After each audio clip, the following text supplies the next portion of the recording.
Welcome to Madrid and the 4th edition of the Madrid Challenge by La Vuelta.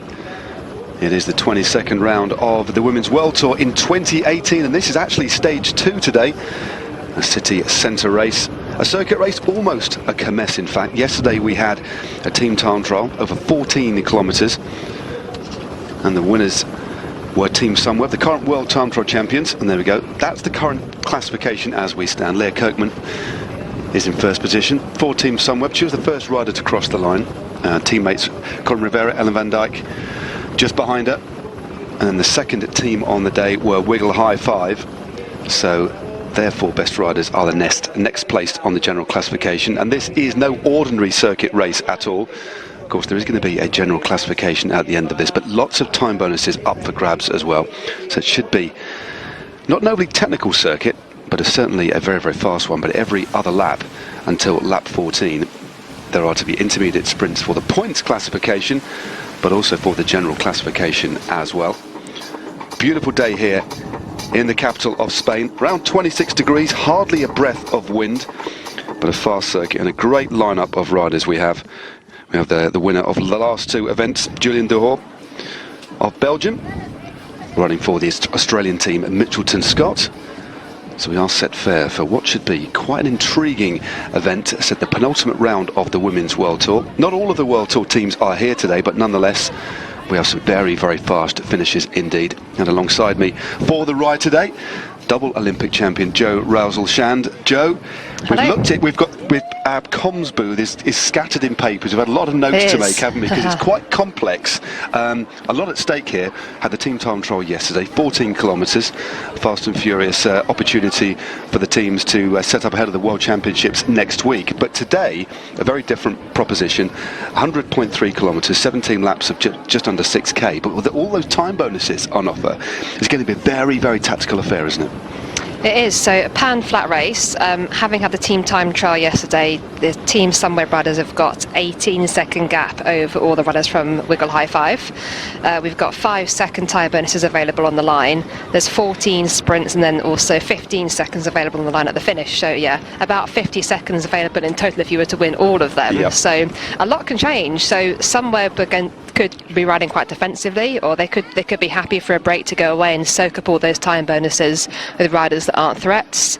But the riders from Wiggle have got some work to do. You know, if they want to try and win this race, they've got Kirsten Wild, they've got you know, she's already had some brilliant results this year, road and track, so could be a very interesting race. Indeed. Well, Kirsten Wild is the current world scratch race champion, an extremely talented rider indeed, very, very fast, has been second in this race before.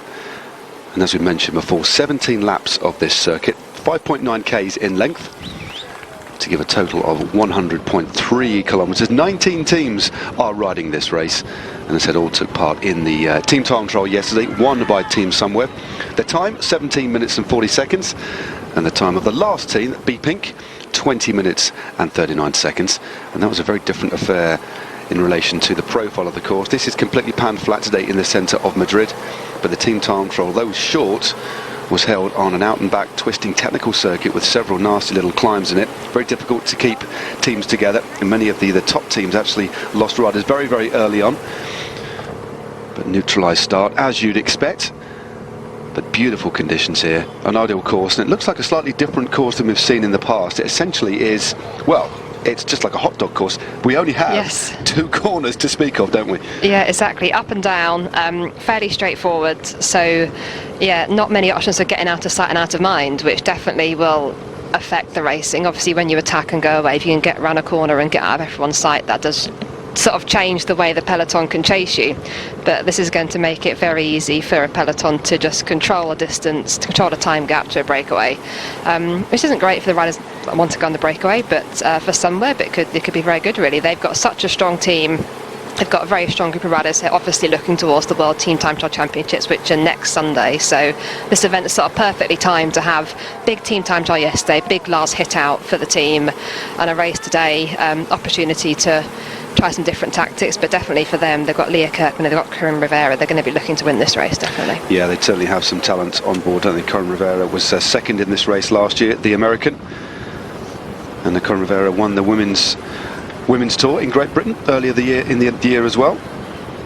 Proving that she's not just a sprinter there, because No, it was by no means a flat women's tour in the UK whatsoever. No, it was one of the hillier editions, wasn't it? Yeah, definitely the last stage in Wales, I think people thought she's going to be gone, but absolutely not. She stayed there and raced brilliantly. And there she's just at the back there, number 15, the US road champion.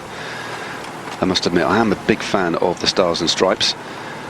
The champion's jersey of the Americans. We've got another national champion here riding for Movistar. That's Aude Bianic, the national champion of France. So watch out for the tricolour jersey there. But this is a neutralised lap. Salida neutralizada means this lap is neutralised. And then we have 17 laps. And then on laps 2, 4, 6, 8, 10, 12 and 14, they are the sprint laps. So there are points available every lap towards the points classification, who is awarded a green jersey at the end of the race in a traditional fashion, and points available on those laps 5, 4, 3, 2 and 1, and the final sprint, so the ultimate sprint to win the race, there's points on offer of 10, 8, 6, 4 and 2.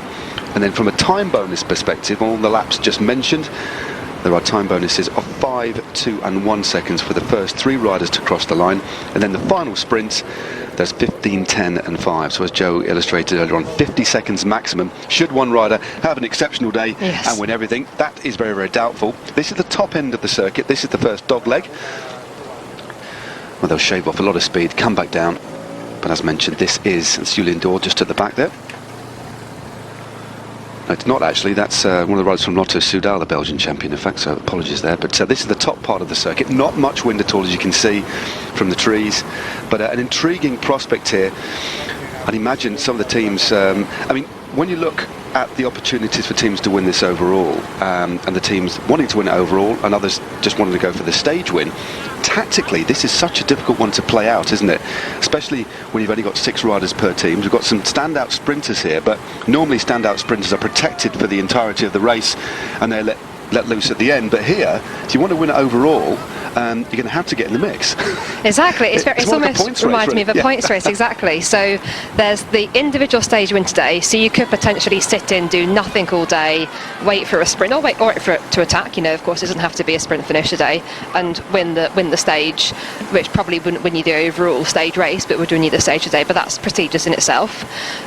Or you're going to have to go for the time bonuses if you want to win overall. Alternatively, if your team's somewhere who won the team time trial, let other people go away in a breakaway, soak up those time bonuses because you know they're not a threat, and then you're guaranteed to have your riders on the top of the podium. So yeah, all sorts of different tactics, plus also you got things like the points jersey available, and that's another thing for a team that they might fight for that if they think they haven't quite got it in themselves to win overall.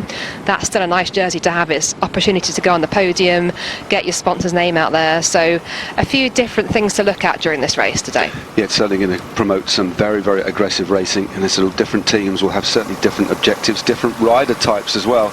And although you'd think, oh yeah, essentially a points race, every 2 laps there's sprints, actually favours the more aggressive riders getting out in a move as well. So it's going to be extremely interesting. I don't think I've seen a race quite like this, and it's good to see this race. This is the 4th edition of the race of the last 3 years. Well, the first winner back in 2015 was Shelley Olds in front of Giorgia Bronzini and Kirsten Wild. 2016, Julien Dor was first in front of Chloe Hosking and Marta Bastianelli. Then again it was Dor in 2017 ahead of Corinne Rivera and Roxane Fournier. Fournier riding this race, a very, very fast finisher indeed. But on those occasions the race was just essentially a circuit race, just starting ahead of the finishing stage of the Vuelta, of course, which will be coming into the city centre in just a couple of hours' time after this race is finished.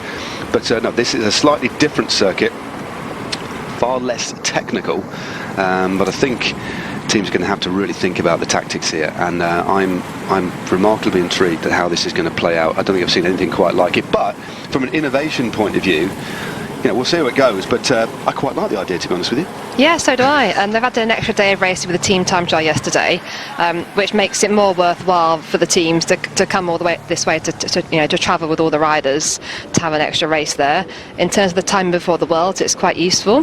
We've currently got a race at the moment called the Tour of Ardèche, which is a very, very hilly race. So people that that's not really suited to, the sort of riders that are targeting the team time trial, targeting the individual time trial at Road Worlds the week after next.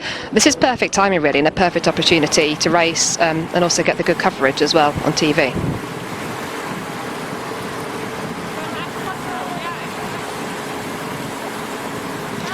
So this is the neutralised lap of the Madrid Challenge by La Vuelta, sponsored by WMT, the French manufacturer, not the Spanish manufacturing company. The team time trial yesterday just went past their headquarters, so good to see a major sponsor stepping up. They actually sponsor the WMT team, the British squad who are riding this race. Who have actually one rider amongst the number, but then we have a couple of other young British riders representing the Biscaya Durango team. A couple that caught your eye, Daniel Christmas and Henrietta Colborne, both young riders, but up-and-coming riders as well. Yes, so Henrietta Colborne is part of the Dave Rayner Fund. I think she was living in Holland last year and made the move to Spain this year. So very sort of different culture there and roads to ride on, but seems to be having a good season. And then Danny Christmas is selected for Road Worlds for Great Britain. So brilliant season for her as well. She's run a few national races out in Spain. So obviously proved her worth the GB selectors to make it into that very, very hilly race for the world title in a couple of, 2 weeks, just under 2 weeks time, 2 weeks yesterday. Well, there we go. So a couple of British riders to watch out for as well. Both Christmas and Colborne. They're riding, as mentioned, by the Biscaya Durango team. They're riding in pink kit with the black and blue tipping on. And this is the other corner, the only other corner on this circuit. This is the bottom corner, the swinging round just through the trees there, under the Flamme Rouge. So they've just passed the Flamme Rouge now. And then this time through, they will start, they'll commence the laps.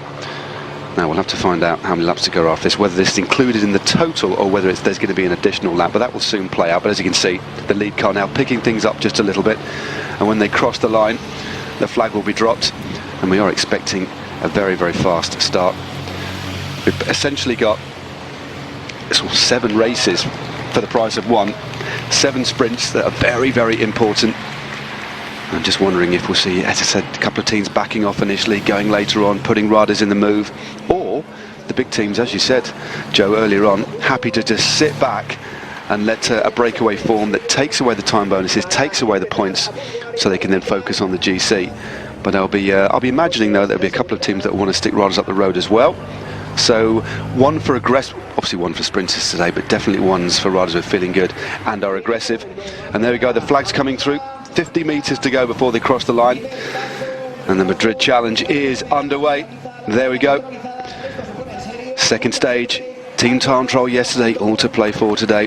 Beautiful conditions, hardly a breath of wind, about 26 degrees, so not too brutally hot. Madrid can be ridiculously warm at times.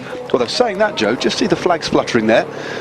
Looks like they might have a, trying to see the direction of the wind there, slight tailwind up this section and maybe a headwind down, which again is a crucial feature to bear in mind when you're attacking for the sprints. Yeah, definitely. And like you said again about the different teams, the bigger teams, the smaller teams, we've actually got quite a few smaller teams in this race, a few like a Spanish national team as well. So there'll be riders here that have got the agenda of going out there, trying to get their sort of face on TV, trying to get their name out there, trying to get themselves potentially a last-minute contract for next year if they're still looking. So there are a few big names here, big teams, but quite a lot of the smaller teams that will be looking to take opportunities to do whatever they can to get their name out there. Indeed. And there we go. We have 17 laps, so just under 100 k's, 100.3 kilometres in total. Each lap 5.9 so that warm-up lap was an additional lap. So at least we can get our maths right and get all our spreadsheets sorted out for the points. So the first sprint will come in a couple of laps' time. And there was the bunch that said 19 teams. Last year's winner, Julien Dor, riding for Mitchelton Scott. Alongside her, look out for those. They have the black kit with the yellow tipping. Julien Dor, Jessica Allen, Gracie Elvin, Alexandra Manley, Sarah Roy and Georgia Williams. And then Wiggle High Five. Well, the team that sadly is disbanding this year. Several riders moving on to pastures new. And, Kirsten Wild won Ride London this year. Very, very powerful sprinter from the Netherlands. A figure that you can spot very, very easily in this course. Certainly will suit her. Lisa Brennau is there as well. Audrey Cordon, Ragon, and Edmondson, whose brother is riding for Mitchelton Scott and is riding the Vuelta. So we have a brother-sister situation going on there. Wow. So he's the current Australian national champion. and then Emilia Fallin and Elisa Longo Borghini who'll be moving over to the newly formed Trek team. So a lot of movements for 2019. It's good to see we've got the newly formed Trek team, another World Tour squad. We've got the new CCC team, which is essentially going to be Marianne Voss's Wild Eels team merging. So yeah, a lot of good signs. A couple of teams going by the wayside, but I think there's more positives than negatives in relation to next year's World Tour scene. Yeah, there's been a lot of talk about the new Trek team. Obviously, a huge brand that want to invest in women's cycling, and they've announced they're going to have as DSs Georgia Bronzini and Ina Joko Teutenberg. So that's really interesting to have some more female DSs in the women's peloton. And I've heard lots of good things about that team. Obviously, it's easy to talk the talk before you actually start the racing season, but a lot of people have been quite excited about that. Obviously, Lizzie Deignan, one of my friends, pregnant, due to have a baby very, very soon actually, but planning to make a comeback next year, back to racing with the Trek team. So it'll be very interesting to see how she gets on, and a new environment, new ideas. Everyone seems very forward thinking there, so I'm excited about that. Indeed. Well, there's rumours as well that the British men's continental team, One Pro Cycling, may be looking to dip their toe into the world of women's World Tour cycling. Whether that happens next year remains to be seen. No word on it yet, but that apparently is their intention. So if that comes off, it'll be interesting to see who they're able to sign at this relatively late stage in the year. Yeah, there'll always be riders looking for something. It depends what they want to achieve as a team. I definitely think from the point of view of the investment side of things, I think we all know that it would be better value for money to run a women's team in terms of it will cost less than a men's team to run at that level, and you can compete in the World Tour. But obviously it's about doing it properly and taking time to plan that and work out how best to do that. So I'm quite intrigued about if that will come off and how that will come off.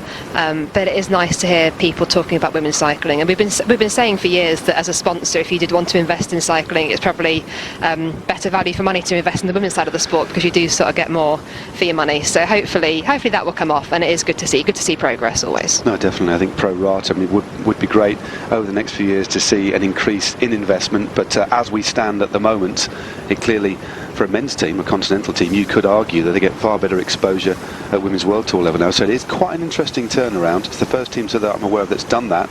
But what would be great is to see more and more men's World Tour teams, even pro continental teams, having a women's team as well. But that is happening. It's slow progress, but it certainly is happening. And maybe even in the next few years, expansions in relation to stages on these tours as well. It'd be great if this moved up to a 4 or 5 or 6 day. Same with the Tour de France as well. But I think we're certainly heading in the right direction.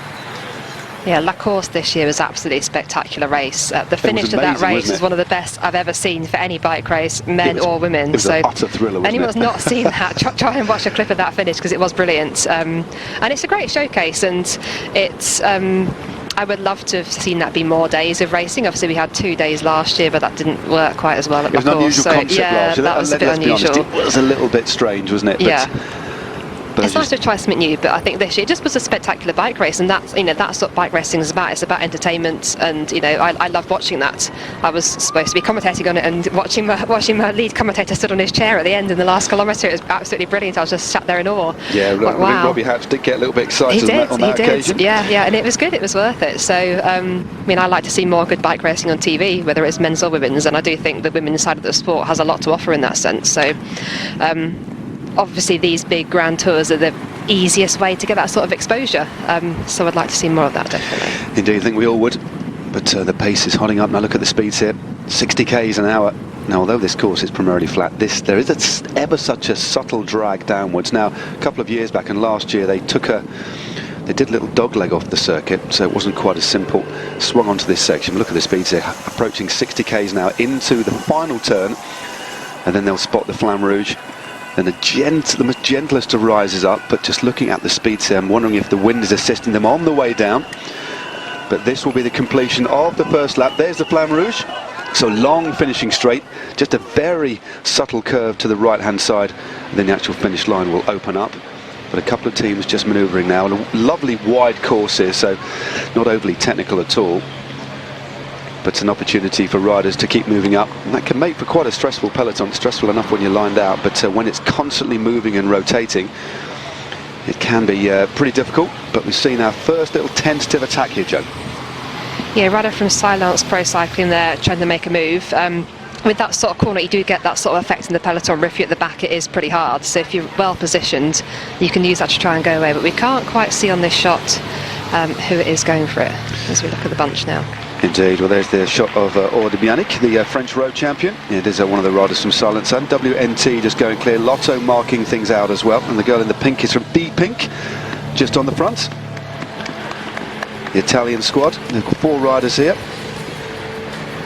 So it's B Pink from Silence, from WMT, and then Wiggle also marking things out. So lap number 1, just about done and dusted here, but all back together again.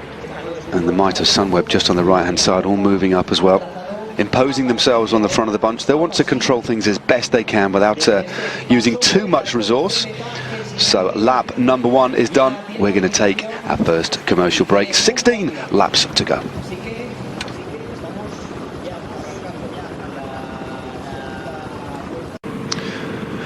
Welcome back, and the pace is really starting to hot up. We had one of the riders from the Sopella women's team that went clear. She has been quickly retaken by the peloton, and one of the teams that we don't see too much of. This is the Koigas Metia Pro Cycling Team, a Russian squad, not a team that either of us are particularly familiar with, managed by Sergei Klimov, but they certainly seem to be dominating at the moment, happy to make the pace. Still a long way to go in this race, but next time through will be the first of the intermediate sprints. Remember, time bonuses on offer, and those bonus seconds as well. And interesting to see the Russian team take things up so early.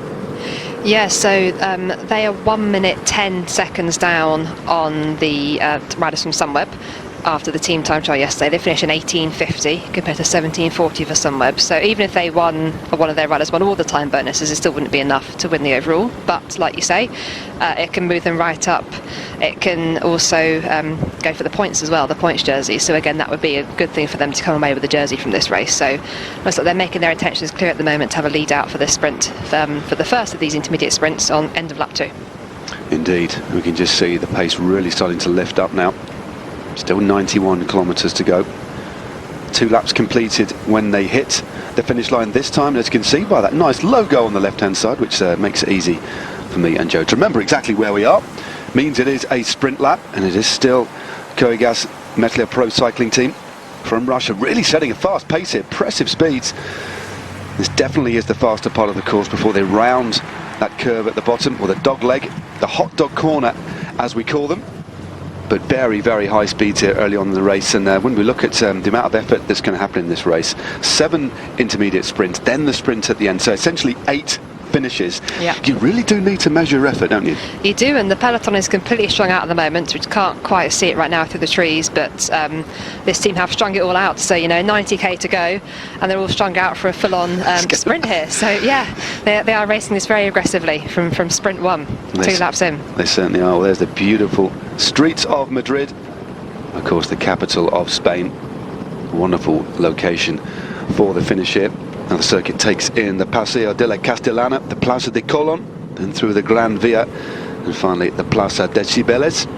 And it is Sunweb now taking things up, really imposing themselves, the world team time trial champions. They of course have the leader's jersey, Leah Kirkman of Canada. Watch out for her.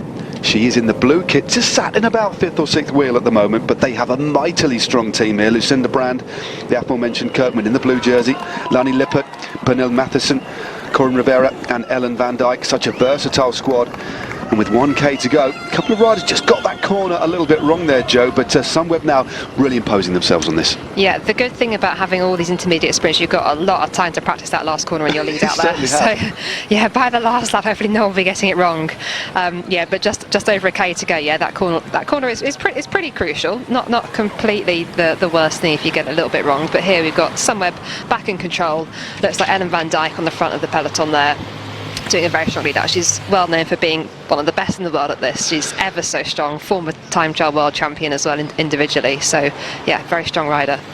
Well, there we go, a little bit of an argument there between a couple of riders. So the Swedish champion, they're having a word with one of the riders from one of the Russians, and there's a bit of a split in the bunch here, and we will see this because generally the group that wants to partake in the sprint will quite often detach themselves from the front So this is round this final corner, and I think it is actually Leah Kirkman on the front, because the leader's jersey is purple, not blue. And there we go, Corin Rivera goes up the outside. We know how quick the American champion is, so fast. It looks as if she's going to take this first one, but she's gone very early.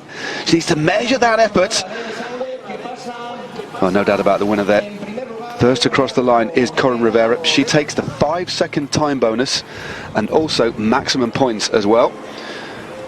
And we're going to have to work very hard on our maths over we're certainly on our money today, aren't we? Yeah. Maths and points bonuses, but Corin Rivera just in front of the Swedish national champion. Yes, that was Amelia Farlin for Wiggle High Five. So they came second in the team time trial yesterday, just 18 seconds down. So Amelia Farlin obviously trying to make some ground up there on the riders from Team Sunweb. But yes, she will get 2-second bonus, but Corin Rivera takes a 5-second bonus. So not quite making the inroads there that she needs to. But that's sprint one of many throughout the race today. But yeah, completely full gas racing there for that sprint. It certainly was. And that little attack, well, it caused a split. Then we've got 3 groups. We've got 1 group going clear. This is textbook stuff, isn't it? Just after the sprint, if you sit back, it can provide an opportunity to go clear. But interesting that we saw Leah Kirkman doing the lead out there.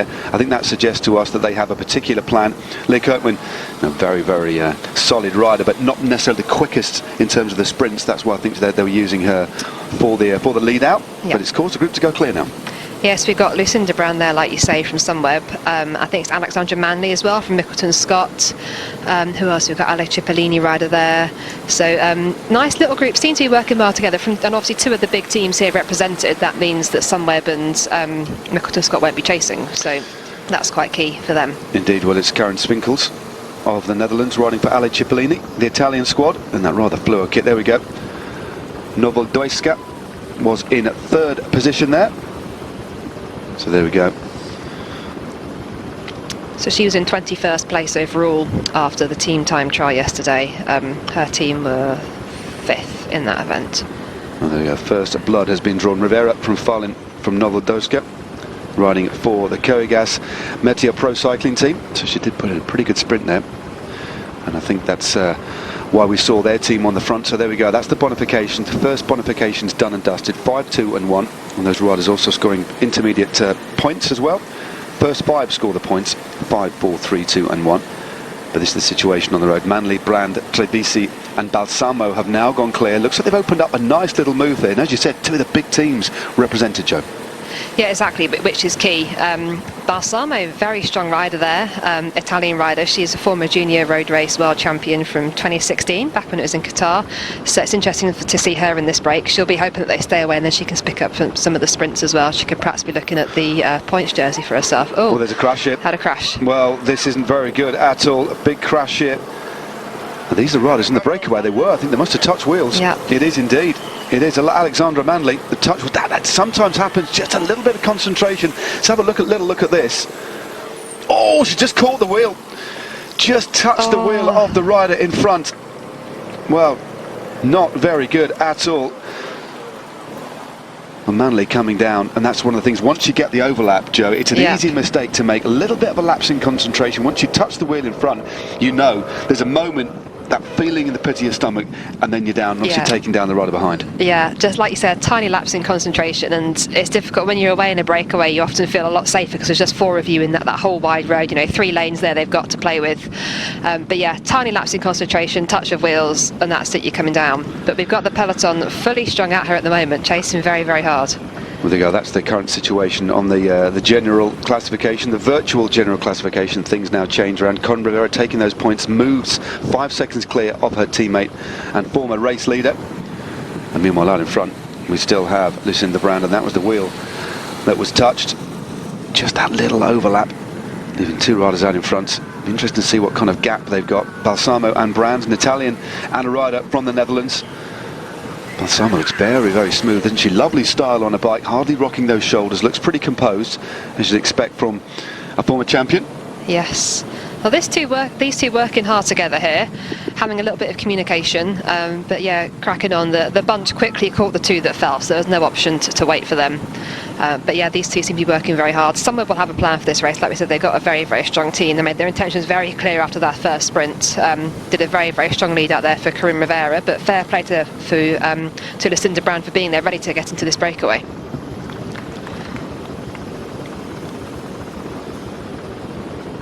Well, we have two riders that have gone clear.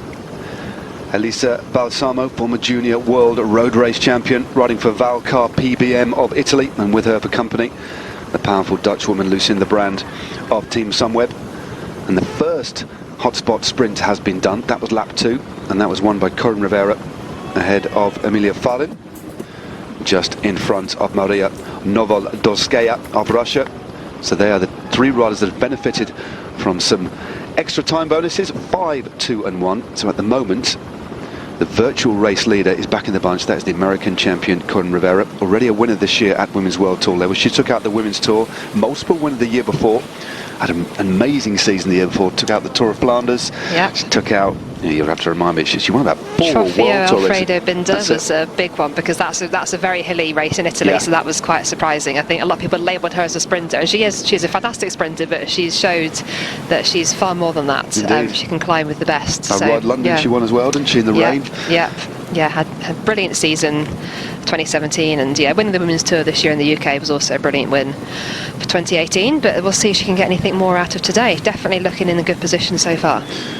She certainly is, and the team's in a good position as well. The pressure is taken off, and they've got somebody in front. Lucinda Brand, happy to work with the Italian, and the Italian Valcar team. Well, they've had a solid time trial, and Valcar was 6th. They did a time of 18:54 compared to Sunweb 17:40. When you think Sunweb are the world champions, and a good opportunity for them to get into practice formation yesterday. But although you could argue, and we were chatting about it before we came on air, it was only 14 kilometres, and you think, well, they've travelled all this way, it would have been good to have a distance approaching that of the world's distance, because a 14-kilometre effort, okay, it's certainly a good opportunity to get a workout, but 17 minutes, you'd really want something approaching 45 minutes and matching the distance of the world's a week ahead. It'd be ideal preparation, wouldn't it? Yeah, because obviously that's going to be far nearer an hour than it is to 20 minutes, the World Championships.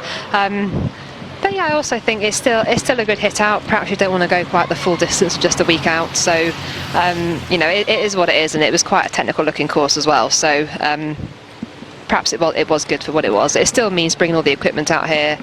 Some teams might have sort of incorporated a bit of a training camp into it as well while they were at it. So, you can sort of when you're training for a team time tour, you can sort of give yourself the longer efforts if you need them in training. And the competition is just that chance to get all the kit on, the wheels, the helmets, the overshoes, all the little finishing touches, and actually roll off the start ramp. And it's all the sort of actually timing your warm up and everything. You can do a 40k effort in training, but you can't in training have the start ramp and the officials and all that comes with it. So that's probably the bigger thing that you actually get out of having a team time trial in competition, that side of the preparation as opposed to the actual physical effort of doing it. The two riders out in front, just having a look over the shoulders. The bunch again being led by the Russian squad of Koigas and Metiev Pro Cycling. They've already been the beneficiary of an intermediate bonus, courtesy of Novodolskaya, but they haven't got much of a lead here. I thought they might have moved clear just a little bit more, but the bunch behind very, very attentive. 1 lap to go till the next intermediate sprint, as we just see the peloton rolling through.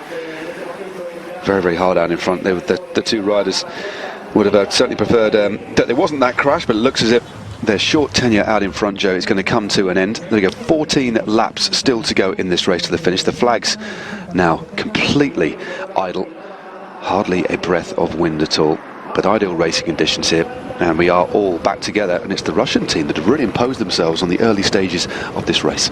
Yeah, they're doing a lot of work here, and I suppose they're taking it on if they're thinking that there's a rider from somewhere back there, they're not going to work. But I'd be looking to a team like Wiggle High Five to do some work in that situation. But no, the Russian team have taken it on, and they are making their intentions clear. They want to get something out of this race. Probably not going to be the GC, but if they can go for that points jersey, that's something. But after that first sprint, the way Corinne Rivera won that, I think that's going to be very difficult for anyone else to get that unless they actually get away and sweep up points in a breakaway situation. Because in a straight sprint, she's going to be very, very difficult to beat. Well, this looks like it's Maria Martins who's gone clear. Well, it's got E Blanco here. We've got slightly different numbers than we have in our road book. So it's either Martins or Blanco, but the organiser saying it's Blanco, so we'll go with that for the time being. The Spanish rider riding for the Sopela women's team. They've got a full complement of riders here. Certainly, she was on the attack earlier on, just during the commercial break. She attacked, stayed away just for a couple of minutes before being brought back, but a good time to go. Again, constantly checking that gap. But on a course like this, you're never out of sight, out of mind. On a more technical circuit, it's psychologically far easier to even get a small gap. It feels as if you're further away. But on a course like this, the bunch are always going to see and makes it hard for an individual to go clear. It does. It is completely different, and we can see her keep looking over her shoulder there, and we can see now the bunch just coming up behind her. If you can just nip round a couple of corners and be out of sight, the bunch can't see you to chase you, and also don't know how big your gap is. Your gap could be 10 seconds, but if you're out of sight, they don't know that. But on this sort of course, really very little opportunity, well, no opportunity to get out of sight. Even when you've got round the hairpin, you can see them coming back the other way, so you always know pretty much exactly where everyone is, which is frustrating if you are trying to make a breakaway happen. But like you say, everyone attacking has been doing it so far, either once another breakaway has been caught or after a sprint or something, so they're picking their timing perfectly. But yeah, the course does not lend itself to people getting out of sight at all. It certainly doesn't, and on a course like this, in these sorts of conditions as well, Joe, hardly any wind at all, lovely rolling surface, nice and wide, not overly technical. Although you're not going to say it's easy, but if you sat in the middle of that bunch, I mean, there were some recent tests done in the Netherlands in relation to how much energy is saved, especially sat in the middle of the peloton. There are times on a flat circuit where you're going to be feathering the brakes. So, you know, it takes a brave and strong soul to go out in front on their own, but meanwhile, out the back, there's lots of riders with relatively fresh legs as well. Definitely. A question I get asked quite commonly as a cyclist, is it really that much easier being on a wheel? I'm like, yes, it really is. Yes, it is, yeah. Even more so on a race like this where it is flat. Obviously, when you've got hills involved, that's different. When you've got no wind as well, if this were a windy race and if it were a bit of a narrower course, a team could put the peloton in the gutter, string it out, and you get echelons forming, and all of a sudden people are getting dropped. But in this situation, yeah, the watts that you save for being in the middle of that bunch compared to on the front is huge. But normally in a race that's a bit more technical, if you are sat further back in the bunch, it can be difficult sprinting out the corners. But like you say, we've only got 2 corners this lap. Yeah. So in general, a lot of opportunity to rest and take it easy. So there'll be some riders that we probably won't be expecting to see at all. So riders that are thinking they're not going to win the overall here, they're not going to bother with the intermediate sprints and those time bonuses, they could rest a lot, sit in the middle. There's always the risk that a crash could happen, but in general, save a heck of a lot of energy and at least at the end to go for the stage win. Indeed. Well, I think there'll be some riders that are quite happy, quite content to sit back, let others fight it out for the intermediate time bonus, as you correctly said, and the sprints jersey as well. There are 2 jerseys on offer there. Of course, the overall time, the fastest time, the leader's jersey is a purple one. That's currently being worn by Leah Kirkman, who rolled across the line in first position for Team Sunweb yesterday. And then the green jersey will be awarded to the rider that tots up the most points. And at the moment, that is Corinne Rivera as well. And there's a strong possibility, especially from some of the teams at or near the head of affairs, and I mean Mitchelton, Scott, Wiggle High Five and Team Sunweb, that's the rider that wins it overall, could possibly win the points classification as well. That isn't going to be unheard of, I don't think. So we just roll through. There's the side of the bunch there, spread across the road. 79 kilometres to go. Well, this is the 4th edition of the Madrid Challenge by La Vuelta, and a different format this year. We had a team time trial yesterday, a short one, but a very sharp one indeed. 14 kilometres, technical, and also rather hilly. That was won by Team Sunweb, ahead of Wiggle High Five. Mitchelton Scott were 3rd, and BTC City Ljubljana in 4th. And the Russian squad, should I say, that have been very active on the front in the early stages of this race, placed very highly as well. They were 5th, just over 45 seconds behind. But at the moment, as we're heading into the next sprint, it is the WMT team who hit the front. Lotto not too far behind, and also a couple of riders from FDJ there. The French squad moving to the fore. So next time through, we'll have a sprint. So the rider on the front at the moment, that is Alana Kastrik of Belgium. Happy to start to push the pace a bit, and as we said, very high speeds on this particular section of the course. Yeah, it is very fast course, like we said, with no wind as well and pan flats. With these lead outs every other lap though, it is going to wear you down. It is a big effort to still ride at this sort of pace on the front to execute a lead out. If you do a lead out properly, then you shouldn't really have any energy left at all. So for teams of 6 riders, they're going to be putting in a lot of effort. We could see Team Sunweb on the right trying to move up here before this corner, where we got just about a K to go here to the sprint. Yeah, it's just around this. It is a corner you can carry quite a bit of pace into. And as you can see, If this had been a tighter circuit, they'd have been going around there nearly at walking pace, but carrying a lot of speed, shaving a little bit off, then accelerating out of the corner. Still that little whiplash effect. The place that you don't want to be is right at the back there. But now they have about 800 metres to go. They've just gone under the Flamme Rouge. And there will be a sprint on this occasion. Who's going to take it up? It looks like Wiggle High 5 at the moment, Joe, setting things up on the front in that black kit. Yeah, well, they've got Amelia Farland, who picked up the 2 seconds of the previous sprint, so she's now the best placed rider on general classification, except for the Team Sunweb rider, so she's the only one with much chance there to really make any inroads into that. Still 21 seconds down on Corinne Rivera, but they've got a strong lead out here. That looks like Lisa Brennau on the front there, about to lead her out for this sprint. But Ellen van Dijk there for Sunweb, just looking for her rider, just managed to lose himself slightly, but we could just see Corinne Rivera in the middle of that shot there, just hiding there, switching between the wheels by herself. Yeah, she's a fair bit back, but got about 350 metres to go. And it is Brand on the front. Not Brand, sorry, Lisa Brennau, the former time trial champion of the world. Very, very strong rider. Ideal for a lead out. Corinne Rivera starting to move up, but it's Farland that takes things up for Wiggle High 5. Rolling in exceptionally big air, and I do think it's Novodoskaya as well, the Russian. But just coming up the outside, she left it a little bit late. Great sprint here by Farland, and also in the mix one of the Ljubljana riders, I think, as well. But he's going to take this one. It's Farland from Rivera. So Farland takes the point, a reverse situation compared to the previous sprint. And they went, both riders went very, very long there. But Farland looked exceptionally strong. I think Rivera, she came from quite a long way back on that one. She did, so we saw she didn't have a normal lead out from before. I did see Ellen van Dijk have a little look round for her in the bunch. She was well hidden on the wheels, but just a few too many wheels back, really. And Amelia Farland had the perfect lead out there from Lisa Brennau. Like you say, former individual time trial world champion, very, very strong rider. Just gave her a head start, basically. And Corinne really pushed her all the way there to the line, but just not quite enough to get the full time bonus. So 5 seconds there to Amelia Farland, 2 seconds to Corinne Rivera, reversing the previous result. Indeed, they've essentially neutralised what happened on the previous lap. Both of those riders heading out front. So Rivera, again, with that 2 seconds that time, she'll now be 7 seconds in front of her teammate. Other riders do have a little bit of making up to do because of the gap that was opened up on the team time. To remember, Sunweb won it in a 17:40. Wiggle High 5 a 17:58, and then Mitchelton Scott a little bit further back, an 18:26. Although Sunweb sort of didn't have it their own way, and it was Elena Bujak of Ljubljana, again a very, very fast rider from Slovenia.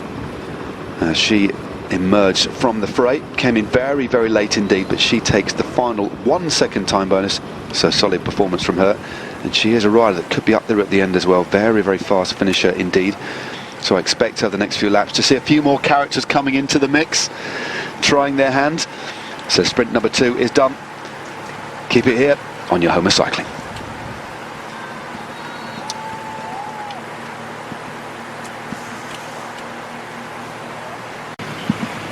Welcome back to the Madrid Challenge by La Vuelta. We have a little breakaway that has just gone clear during our commercial break of 4 riders.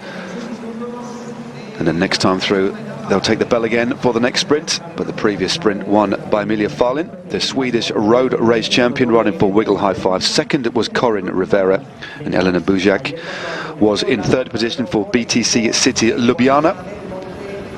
So the first time we've seen another rider in the mix, but Rivera essentially extending her lead on the general classification. As we see Ljubljana take things up at the front. They've got a very strong team, always active. Just rolling through. Now we're seeing High Tech get in the mix as well. So the High Tech products team, Nina Kessler and Charlotte Becker, probably their riders that should be probably the protected riders. Charlotte Becker won the Tour of Chongming Island earlier in the year, their Women's World Tour race. She did, yeah. So, but I think Kessler, the slightly quicker rider, should it come down to a sprint. Yeah. So, be interesting to see what their sort of tactics are as well. We've seen a real sort of mix of riders at the front, trying different things. So, still a lot of people with a lot of different ideas, basically, of how they're going to get something out of this race. Yeah, I mean, we've seen, haven't really seen Mitchelton Scott before, and you do wonder, maybe they've looked at the result. As I said, Sunweb won that time trial yesterday, the team time trial, 17:40. Mitchelton Scott were 46 seconds adrift. So when you look at that, you've got to think, it's going to be very, very difficult to accumulate enough time bonuses to win the overall, but why not focus on the stage? Definitely. And they're certainly going to be a little bit fresher than Team Sunweb at the moment. even just doing a couple of sprints, going to take a lot out of you, because we've already seen Rivera and Fallon invest a lot. So I think we might see some fresher legs towards the back end coming to the fore, in particular the defending champion Julian Dor.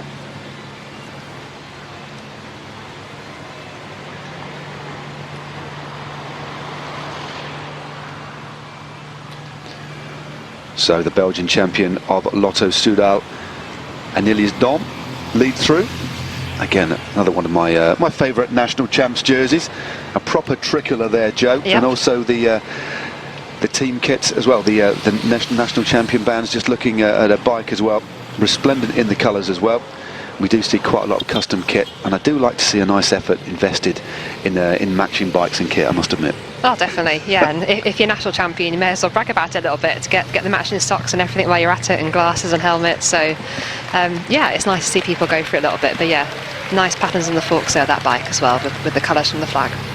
Definitely. There's a teammate now rolling through on the front. Things still all together. I think that small breakaway must have been reabsorbed, but we'll get confirmation. I think that is the case, unless there was a group just chasing off the back. So 71 kilometres to go. Next time through, there will be another sprint lap, and I'm wondering whether we'll see any other riders emerge. I mean, it's a difficult one, isn't it? Because there's so many time bonuses on offer. Maybe some teams are thinking the first few laps just hold on, and then for the second part go for it, try and accelerate, try and get a group to go clear. But clearly it looks to me as if Mitchelton Scott are saving themselves for the end of the run. They haven't participated at all, and in fact Corin Rivera and Fallon now in 5th place overall by virtue of those seconds. It looks as if they've got a completely different plan and are going for the stage win. What do you think? Definitely, but then also there are a lot of sprints and it is very early, so perhaps you're leaving out. Often in a points race on the track, you might say, oh, I'll leave the first, or I'll leave the first 2 sprints, let the people battle those out, save myself a little bit, then go for it. So you never know whether we might see Mitchelton Scott start contesting from this next sprint onwards, but in general I think you're right. I think they're thinking about just the stage win today, save Jolien D'Or, save her for one big sprint at the end, except that they're not going to go for all the battles of all these time bonuses. Indeed, and Wiggle high five as well. Kirsten Ville, the winner in Ride London. On paper, one of the strongest sprinters here, as we see Abke Third go clear for WMT. Also rider from FDJ in the mix, and also rider from the Beat Pink team there. And I think this all together actually, or is this group going clear? It does look as if the group of 5 riders going clear, including Annelies Dom of Belgium.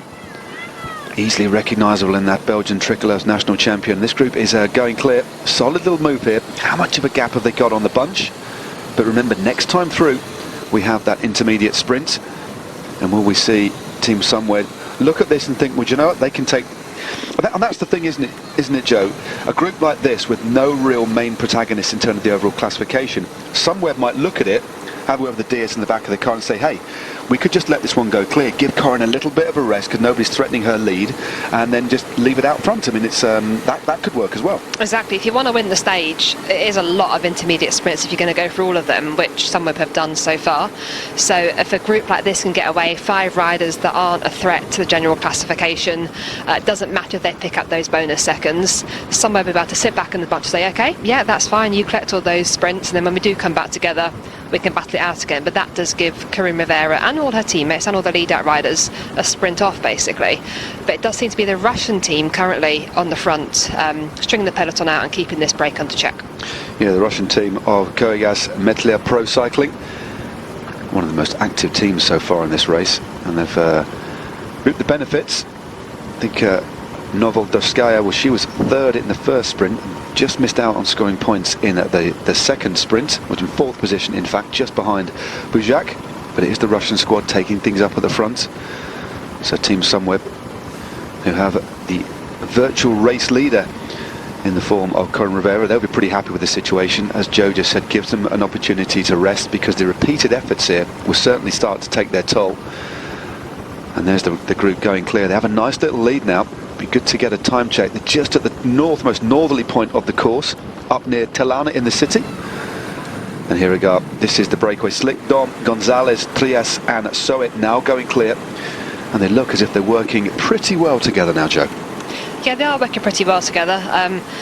They're not going to be out of sight of this bunch, but they're probably the biggest gap anyone's had so far in this race. So they were around that bend before the bunch there. But that's the thing on this course, with it being out and back, the bunch can see them just over the barrier there, so knowing they're not too far away. So that can be a little bit frustrating, but with 5 of them working well together, that is impressive. And we've got just over 3k now to a sprint as well. So unless another team gets on the front and really drives it to bring them back, which I doubt they will, we'll see these 5 riders pick up all 3 time bonuses and all 5 points on the line this time. Indeed, we're just rolling through there on the front there. Number 156. She is from the Bixcama Durango team, Lucia Gonzalez. She's just drifted clear now. I'm just wondering if the Belgian champion, Annelies Dom, isn't going to work too much, but it does seem as if they are all working together as a unit, although another rider has just sensed that this is an opportunity to get things moving. Quite often, Joe, moves like this are the catalysts for the racing to really start to happen, because riders sensing that could be an opportunity to try and score some points, rack up a little bit in the secondary classification. That's the points classification. Still a lot of sprints to come. In fact, we still got 5 sprints and then the final sprint of the day, where essentially the points are doubled, but the move working well. There we go, Slick, Dom, Gonzalez, Trias and Soet. Although the numbers we've got aren't exactly reflected. I thought it was number 171 that is in the move here. Yeah, but, which is Natalie Grinzer, so we'll see. We're getting slightly different reports to what we've got on our start sheet, so apologies for that, but there definitely is a rider, of course, from WNT Rota Pro Cycling. The British team, Rota and WNT, are actually Spanish brands. But as the camera just pans out a bit, let's have a look at the gap that they've opened up. Not a bad little lead here, Joe. They're certainly going to take the points, it looks, on this next intermediate sprint. Yeah, it does. And we've got one rider here trying to jump across, and it can be useful when there is a breakaway. It sort of gives you something to try and sort of springboard to. So if you go on the attack solo, rather than thinking, right, I've got a longer way on my own now, you can think, I just need to put in a good hard effort for just a couple of minutes to get to that break, then I'll get a little bit of respite to be able to get on their wheels. So it can be a brilliant springboard for more riders to go across. Of course, when the group gets too big, you then find it not working quite so well together. And we saw a little bit of looking at each other a little bit earlier there. I think there's a few riders just wanting to make sure that everyone is pulling their turns and not sitting in at this stage. Well, Soet rolling through. Afik Soet, it said, is from the Netherlands in second position. Rosanne Slick just on the front there for FDJ. It's FDJ Nouvelle Aquitaine Futuroscope to give them their full name. And just doing one long turn rather than rotating in 2 lines, because there's when you get 2 lines of riders generally when there's 6 or 7 or 8 riders, but with only 5 or 4, generally the riders, Joe, just do 1 turn on the front, maybe 20 or 30 revs, then swing off in proper team time trial formation. Yeah, exactly. So they should be well practiced at that. But yeah, you often get little conversations. There'll always be someone trying to skip a turn, trying to take it ever so slightly easier, either roll through for a shorter turn or just sit on the back. So at this stage, they definitely need to all be working together, because it's too early on and they've not got a big enough gap to really relax at this point. But the peloton here, they're moving fast, but they're not got a full-on chase going on at the moment. So it looks like this sprint, these 5 riders now having a little bit of a think about that now. Indeed.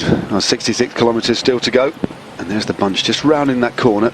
So the breakaway, although we haven't got a time check, have a substantial lead, and the way they're riding at the moment, proper team time trial formation. They are going to take the points this time through, but the big question is, who is going to take those points? There's Lucia Gonzalez in the pink now, rolling through to the front, just swinging off the Belgian road champion Annelies Dom. She'll take her turn at the back, and then rolling through from the Sopella team is Ariana Trias. And there you go, there's the solitary rider just trying to get across that gap. This is the headwind section as far as we can see, and it drags ever so slightly uphill. And Rosanne Slick takes it round. So nobody's opening it up just yet. I think a primacy is to try and establish a bit of a gap, and they're certainly opening things up at the moment. Yeah, they are. It's a good gap now. It's by far the most we've seen all race, and they are getting out of sight. It's a little bit, Sid, because obviously it is a very, very long straight. You can't see the whole way down, so that's good for them. That's playing to their hands to get out of sight at moments like this. It certainly is. Rosanne Slick now of FDJ takes things through, and no effort to kind of sprint here. It just shows that these riders are more interested in maybe getting this clear. So Slick takes it just ahead of the rider from Biscay. That's Gonzalez. And Meanwhile, we have another squad taking it to the front. I think that is the team of B Pink. But certainly Team Sunweb, Mitchelton Scott, Wiggle High Five, pretty happy with that situation. Still a very, very long way to go in this race. 11 laps. So another 2 laps till the next intermediate sprint. So it is as you were in terms of the general classification, because none of the riders in that front group, Trias, Dom, Slick, Gonzalez and Soet, pose any threat on the general classification. So it is as you were on the GC. So Con Rivera still 7 seconds to the good. The American champion riding for Sunweb off the back of that superb team time trial performance. Although they did drop a couple of riders, they only actually finished with 4 in the time trial, the 4th counter. Yeah. And there you go, there are the time gaps. So 1:22, the best place rider from FDJ. That is Slick, Roseanne Slick, just taking her turn on the front there in the red, white and blue kit. And just taking her turn now. Lucia Gonzalez of the Biscaya Durango team. And 1:66 just at the back there. A little bit of a tough time perhaps. That was Ariana Trias. And meanwhile, a little bit further back, number 26. There was a bit of a problem with her bike. That's Anna Trevisi. Having a chat with the director sportif.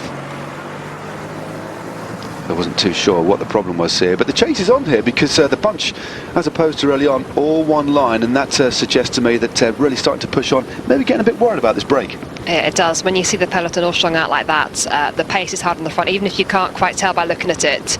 If you need to be on a wheel like that, then the pace is on. So yeah, perhaps they are getting concerned. If the break are getting to the point where they might be slightly out of sight, people will be thinking, oh, I'm not sure this is really what we wanted. There's a lot of big teams that aren't in this, aren't in that breakaway, and a lot of smaller teams that will still want something from this race. They won't want to have missed out on that. So they wanted to get it in touching distance perhaps, and then spring someone else across to it. Well, there you go, Slick, Gonzalez and Soet, the beneficiaries of the last intermediate sprint, but we still have 4 more sprints, and of course the rush to the line. Welcome back to the Madrid Challenge by La Vuelta. We have had 3 intermediate sprints, 4 sprints still to go, but at the moment, with 61.3 Ks to go, we have a breakaway of 5 riders, or 4 riders in fact. 1 has just been dropped. The gap now has moved up since our commercial break. 37 seconds to lead to very, very solid advantage for our riders in front. The rider that has been dropped is Adriana Trias of Sapella. She was struggling to take the turns on the front, but left out in front Annelies Dom from Lotto Soudal Ladies. She is the current Belgian road race champion. Also there is Roseanne Slick of FDJ. Nouvelle Aquitaine Futuroscope, to give the team their full name, and Lucia Gonzalez of Biscaya is also there, and rounding out the group out in front with a rather solid lead, now just under 40 seconds, is Arkle Soet of WNT Rota. And there is the situation, the general virtual. Now I'm not too sure if that's actually right. It's saying that Con Rivera has only a 2-second advantage, and it was 7 seconds last time, so I'm not too sure if that is correct. I mean, I think our maths is right, because Con Rivera has definitely won 1 sprint and taken 2nd on another one. Yeah. And each sprint is 5 it's 5 seconds, then 2 and 1. So yeah, hopefully they'll correct that for us. But Con Rivera, the virtual leader at the moment.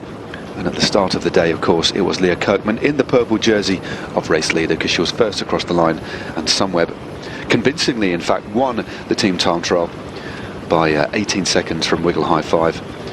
Mitchelton Scott in 3rd position, but a solid lead for our riders out in front now. It is a solid lead, you know, hanging around over 30 seconds is really good on this sort of course.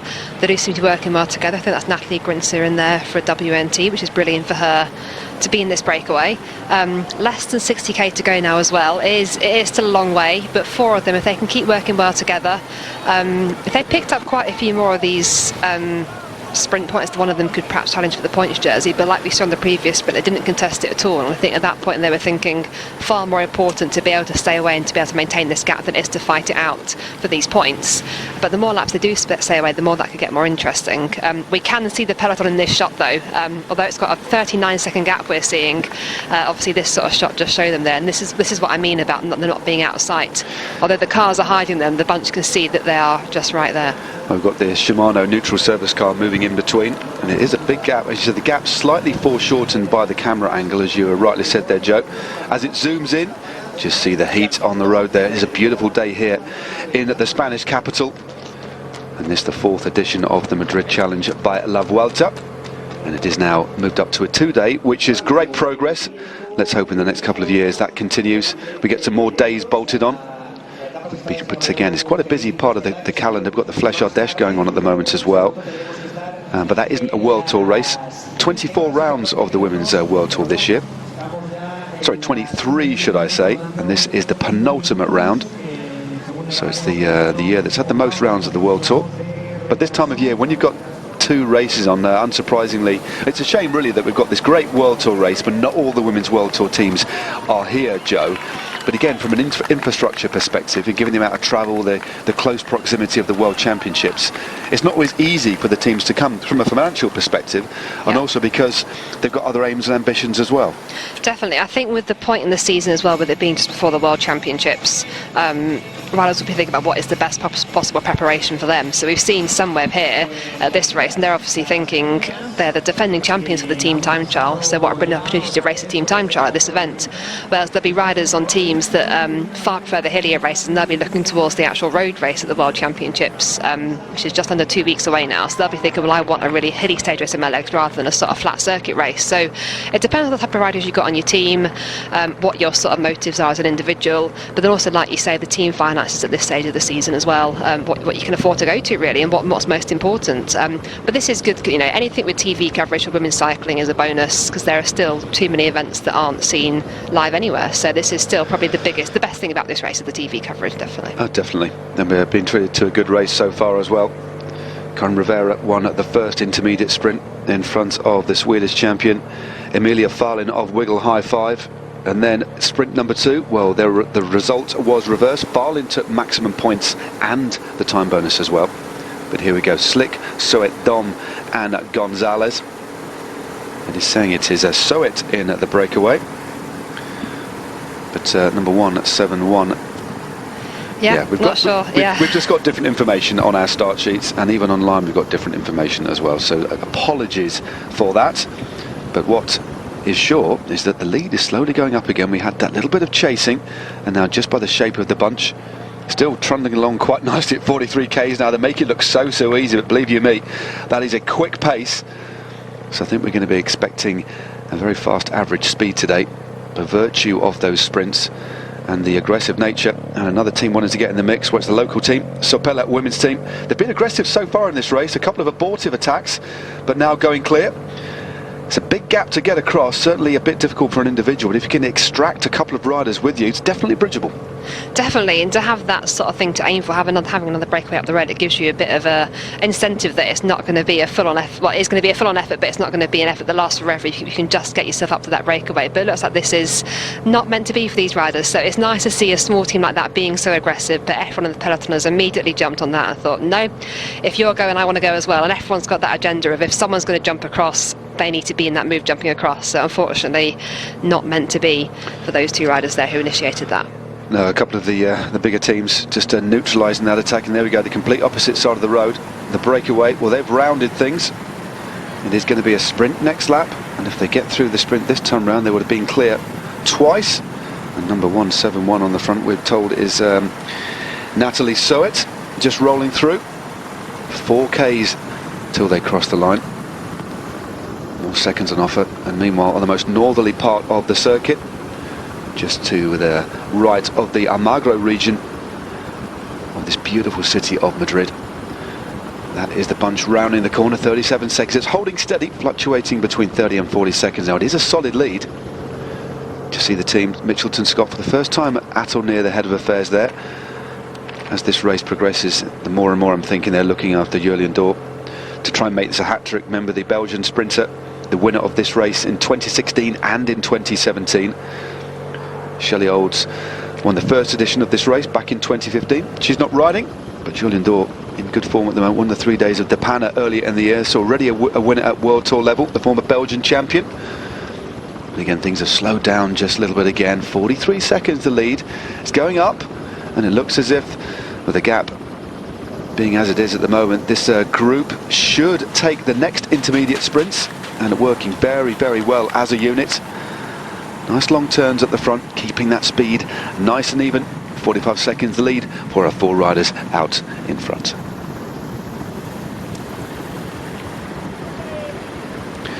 So next time through we will have another intermediate sprint. That will be lap number 8.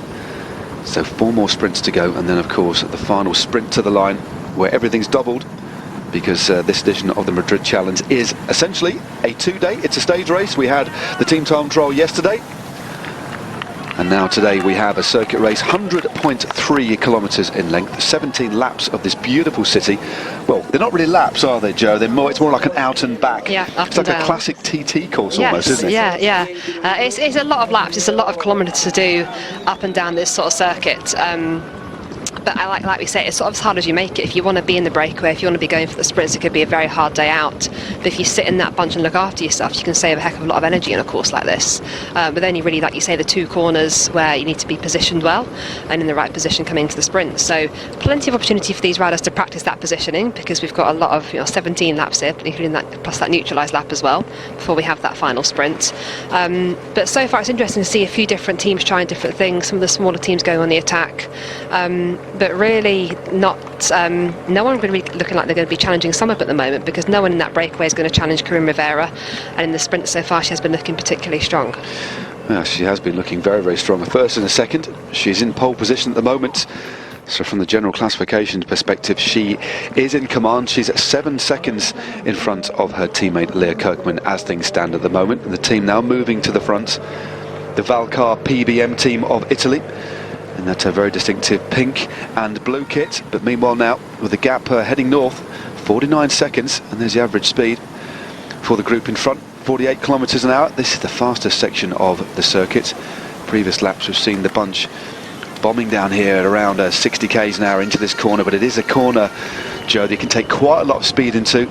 And because of the repetition of laps, I think most riders now will have their line pretty much dialed around there. Yeah, you should be able to get that spot on for the final sprint at the end of lap 17, definitely. And that's key, but that's also the thing, is that the final corner of the final lap of a race like this, everyone's fighting for position, so you could know what is the best way to go, but there's always going to be someone that sees it as worth taking that risk to dive up the inside or something. So it might not always go your way, but definitely plenty of practice to try and get that right and really carry your speed there for the final kilometre for that big lead out for the end. Well, there we go. Open road last time through, remember they had already, you could see the bunch round in that corner, so they've stolen another 5 seconds on this lap. Annelies Dom of Lotto, 32 years of age, slips into second position, the Belgian champion. Actually she just drops to the back now, and for WNT it is Natalie Suet, the British based team, just rolling through. And Rotan Slick of the Netherlands riding for the French squad, just sat in second position there for FDJ. She was the winner of the last sprint, but again they didn't battle it out. And the way they're riding at the moment, looking like they're going to set fair to stay out in front for a while. And again, the team's looking to battle it out for the, well, who are battling it out for the bonuses and have done a good job, can actually just sit back now and look towards the sprinters teams. So I think we might have almost a little bit of brinkmanship going on behind in relation to who's going to take up this chase, because this is a very, very solid group of riders. No sprint here. Happy for Slick just to take the lead, just in front of the rider from Lotto. So Annelies Dom in second position. Slick takes maximum points, and meanwhile just behind, well, there is a little bit of a chase now, a little bit more urgency here. Wiggle High Five taking things up at the front and really starting to line things out now, Joe. Yeah, well, currently it's Wiggle High Five who are the losers in this situation, because they came second in the team time trial yesterday. There's 4 Summit riders ahead of them on GC, ahead of their whole team. They were going for Amelia Farland in the first 2 sprints. She actually beat Corinne Rivera in one of them. So, you know, if they want to make inroads into her lead, they need to be contesting these sprints. So that's 2 that have effectively been neutralised now by this breakaway being away. So I'm thinking now Wiggle High Five are going to be right. Okay, they've had a few laps away.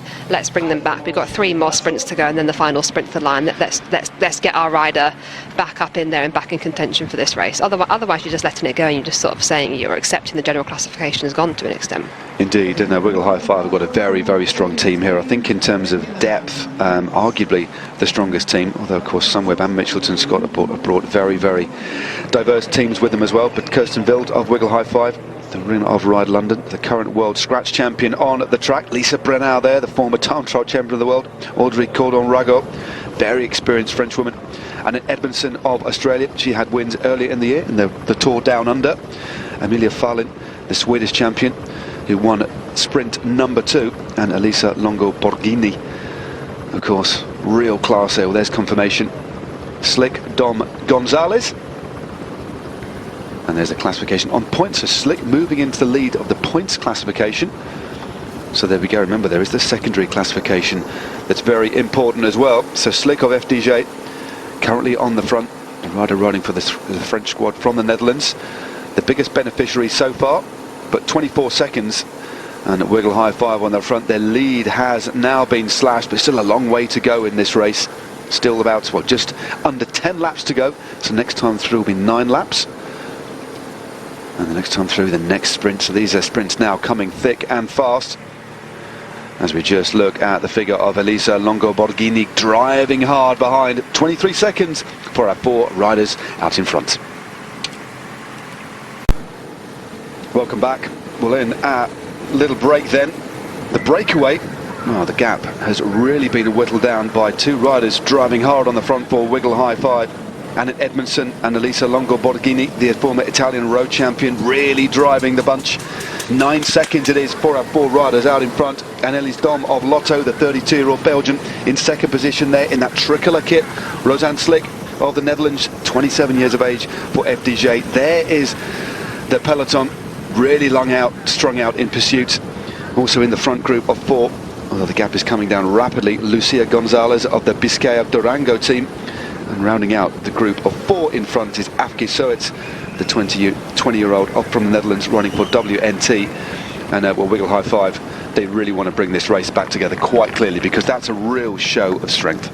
It is a real show of strength, and in really relatively short space of time they've taken that gap from what we saw up to 50 seconds at one point, I think, and now just 9 seconds. So really in touching distance. And now when they do get this breakaway back, what will happen in terms of counter-attack? So they haven't used too many riders to bring this gap down, but now it's all to play for. You know, the bunch has been strung out for a long time here. Working hard with the Wiggle riders on the front to bring this back, but yeah, what's going to happen next? Indeed, we're looking at the Wiggle High Five team. They were second in the team time trial yesterday, only 18 seconds slower than Team Sunweb, which is, I think, is a pretty strong performance.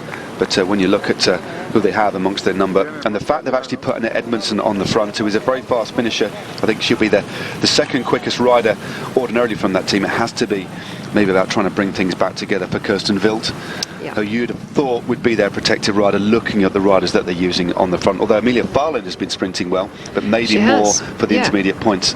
Yeah, so interesting options there for Wiggle High Five, because we know Annette Edmondson is a very quick sprinter. We know Kirsten Wild's one of the best in the world, absolutely. Then Amelia Farlin's been the one going for the sprints, and obviously Beaker and Rivera in one of them. Audrey Cordon-Rago and Lisa Longo Borghini, Lisa Brennau, all known for being very strong time trialists, team time trialists. So a very good team here for Wiggle High Five. So they do not want to come away from this race empty-handed. Currently is second place in the team time trial. They'll be looking for a win, so they'll be looking for some reason for them to be on the top step of the podium, whether it's the points classification, whether it's the stage, whether it's the overall. They need to come out of this race with a win. Well, they've certainly done that. Well, they've done the work there. They've taken, in the space of 3/4 of a lap, well, they've brought this gap back down, and the breakaway has now been neutralised. Afke Soet there from a WNT. Her time at the front, her tenure at the front is done, because there you go, the junction has been made, and that is Elisa Longo Borghini on the back wheel of the rider from Spain, Lucia Gonzalez, and they are all back together.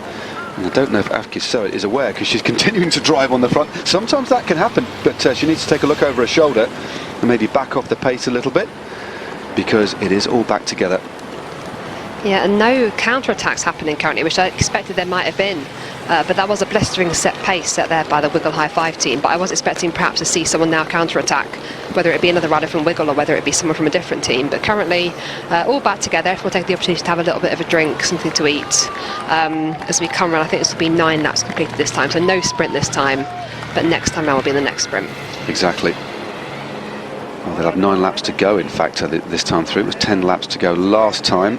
So the rider just coming to the front there, looks like one of the B-Pink riders, taking it up in the front, but pace has dropped off a little bit. But as you said, classically, when the junction is made, we do get riders going off the front. And there we go, one of the riders from Silence accelerates clear, big jump round the outside there, real injection of pace, and she goes clear. And it's the Ljubljana team who are driving hard on the front, trying to neutralise things. Remember, Eugenia Bujak scored points earlier on.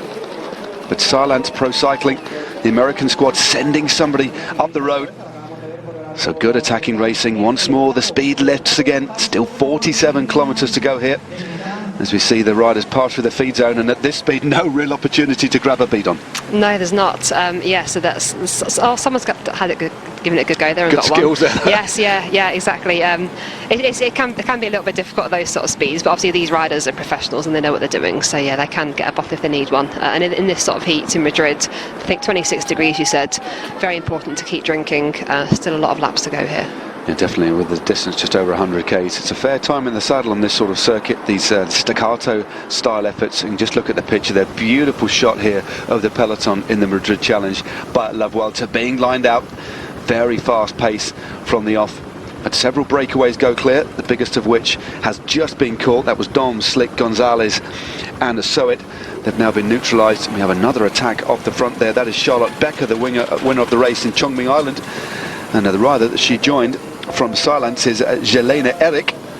So a good duo of riders out in front. Neither really poses any threat at all to the general classification, but we've got a rider from FDJ, Mitchelton Scott, and also from Sopella women's team now coming across the gap there. As you said, the ideal opportunity to attack. There wasn't much of a truce. It lasted about 300 metres, and the racing has started again. There's several splits here in the bunch. There is, yeah. So that's Sopella women's team again, like you say, a smaller local team, keen to represent themselves in any breakaway. So brilliant for them to be off the front again. But yeah, quite a split there in that bunch. Is there about 10, 12 riders there, split off the rest of the peloton? Indeed, five riders are going clear, should I say. Just under 46 k's to go, relaying really well. You can just tell by the body language there, the urgency, the rocking and the rolling of the shoulder, saying they're really putting a lot of power through the bikes, trying to establish this lead. Deme, Rato, Becker, Martin and Allen. The best placed is the rider from FDJ, just in second position at the moment, but no real threat on the GC, not on a course like this. But it's the Russian team, again, the Koigas Meslia Pro Cycling team, who's looking like they're bringing this back together, and it is as you were again. So lots of teams interested in trying to keep things together, although there is a bit of a split. Looks like about 10 or 15 riders have gone clear, in fact, but I don't think the bunch are too far behind. But some very, very aggressive racing, and the pace just a little bit too much for Paula Diaz Lopez, riding for the Spanish national team. And again, just an indication of how fast it is out there today.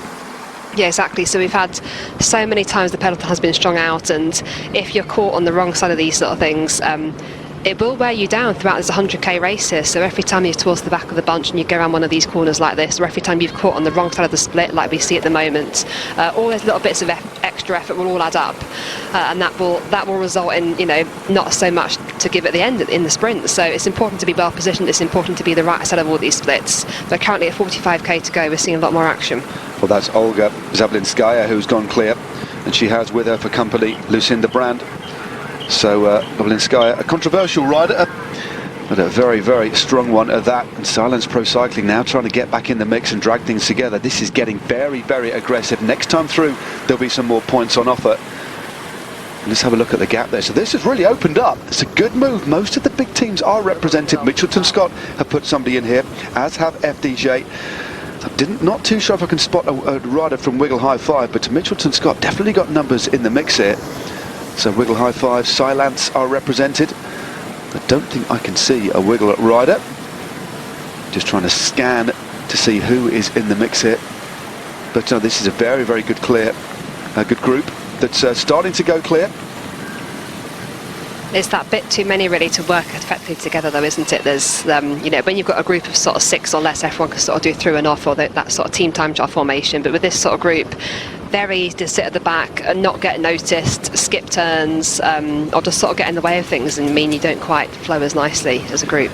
Indeed, I did spot the national champion of France in that group riding for Movistar, Aude Bianic. Let's pan back a little bit and see the kind of damage that has been caused. That is a big group going clear, but as you said, it is going clear. They are certainly opening up a little bit of a gap, and that is an enormous gap that's opened up in just a very, very short space of time. And the big question is, will they all contribute towards the pacemaking? Because that is a little bit unwieldy in terms of size.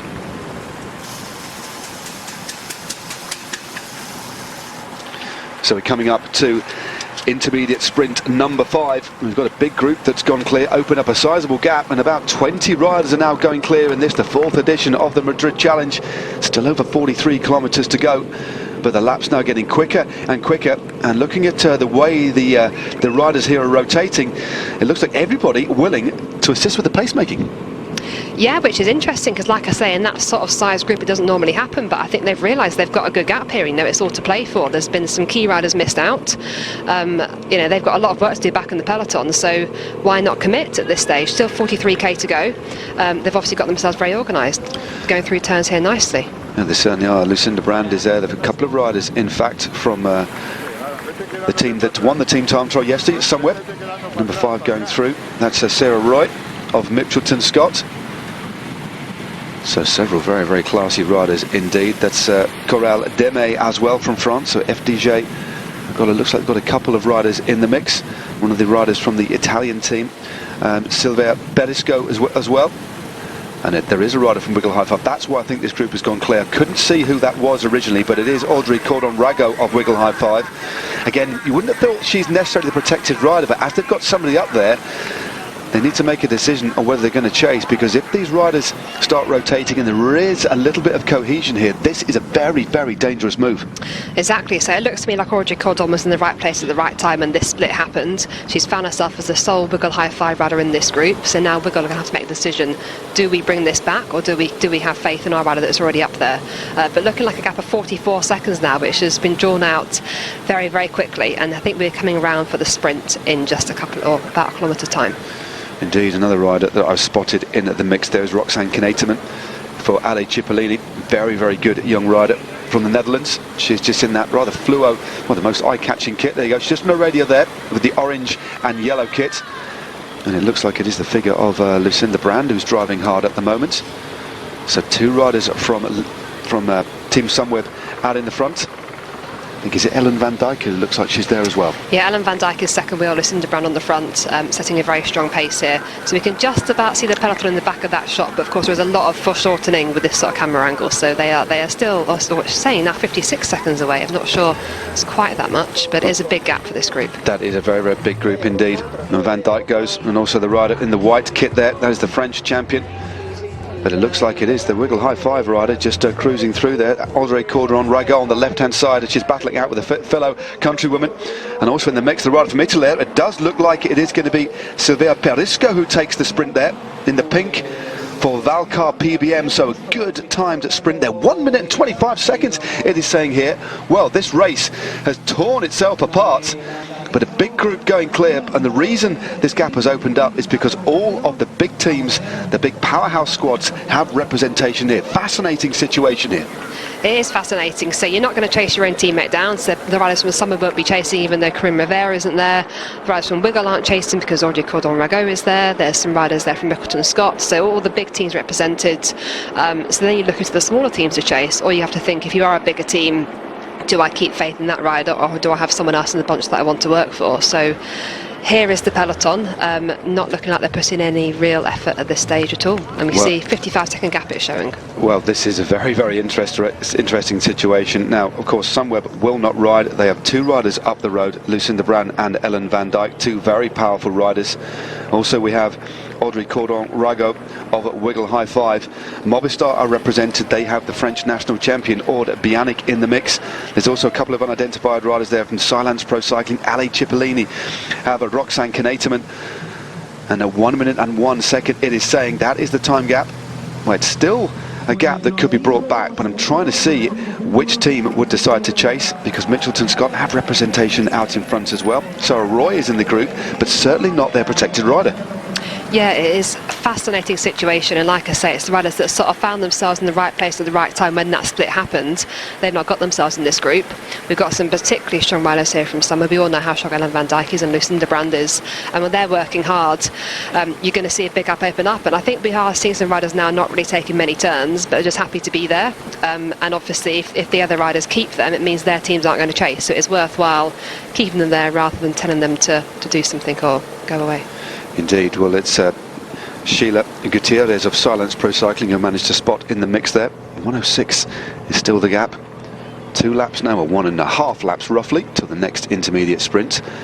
And we'll try and get you the exact composition. And it's a Sanguinetti, should I say, sorry. So Sanguinetti took the sprint, wrongly identified her. So Ilia Sanguinetti takes maximum points from Ellen van Dijk and Audrey Cordon-Rago. But Slick still leads the intermediate sprint classification. And there we go, Sanguinetti, Van Dijk, Cordon-Rago. Beneficiaries of 5, 2 and 1 seconds. There's 2 more sprints to go, and then we have 3 laps before the finish. Remember, 17 laps is this race, and the 2 riders at the back there from Sunweb looking good and sitting pretty at the moment. So Van Dijk, Cordon-Rago, and Longo Borghini has managed to get in here as well. Sarah Wright, Batalgel from Ljubljana also in the mix as well.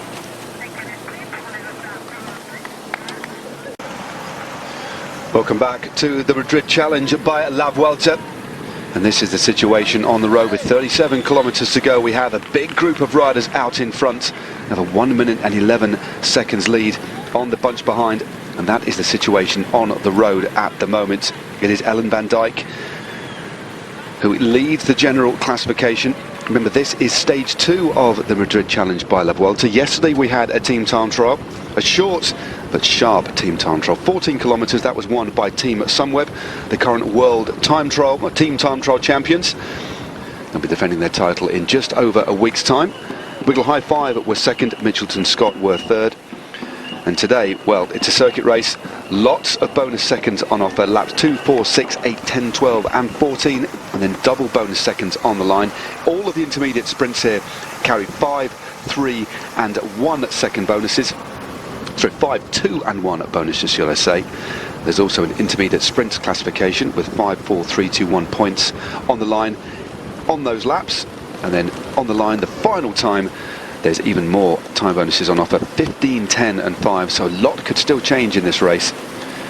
But the best placed rider at the moment has managed to get into this move is Ellen van Dijk of Team Sunweb. She has Lucinda Brand, her teammate, with her for company as well, so lots to play for.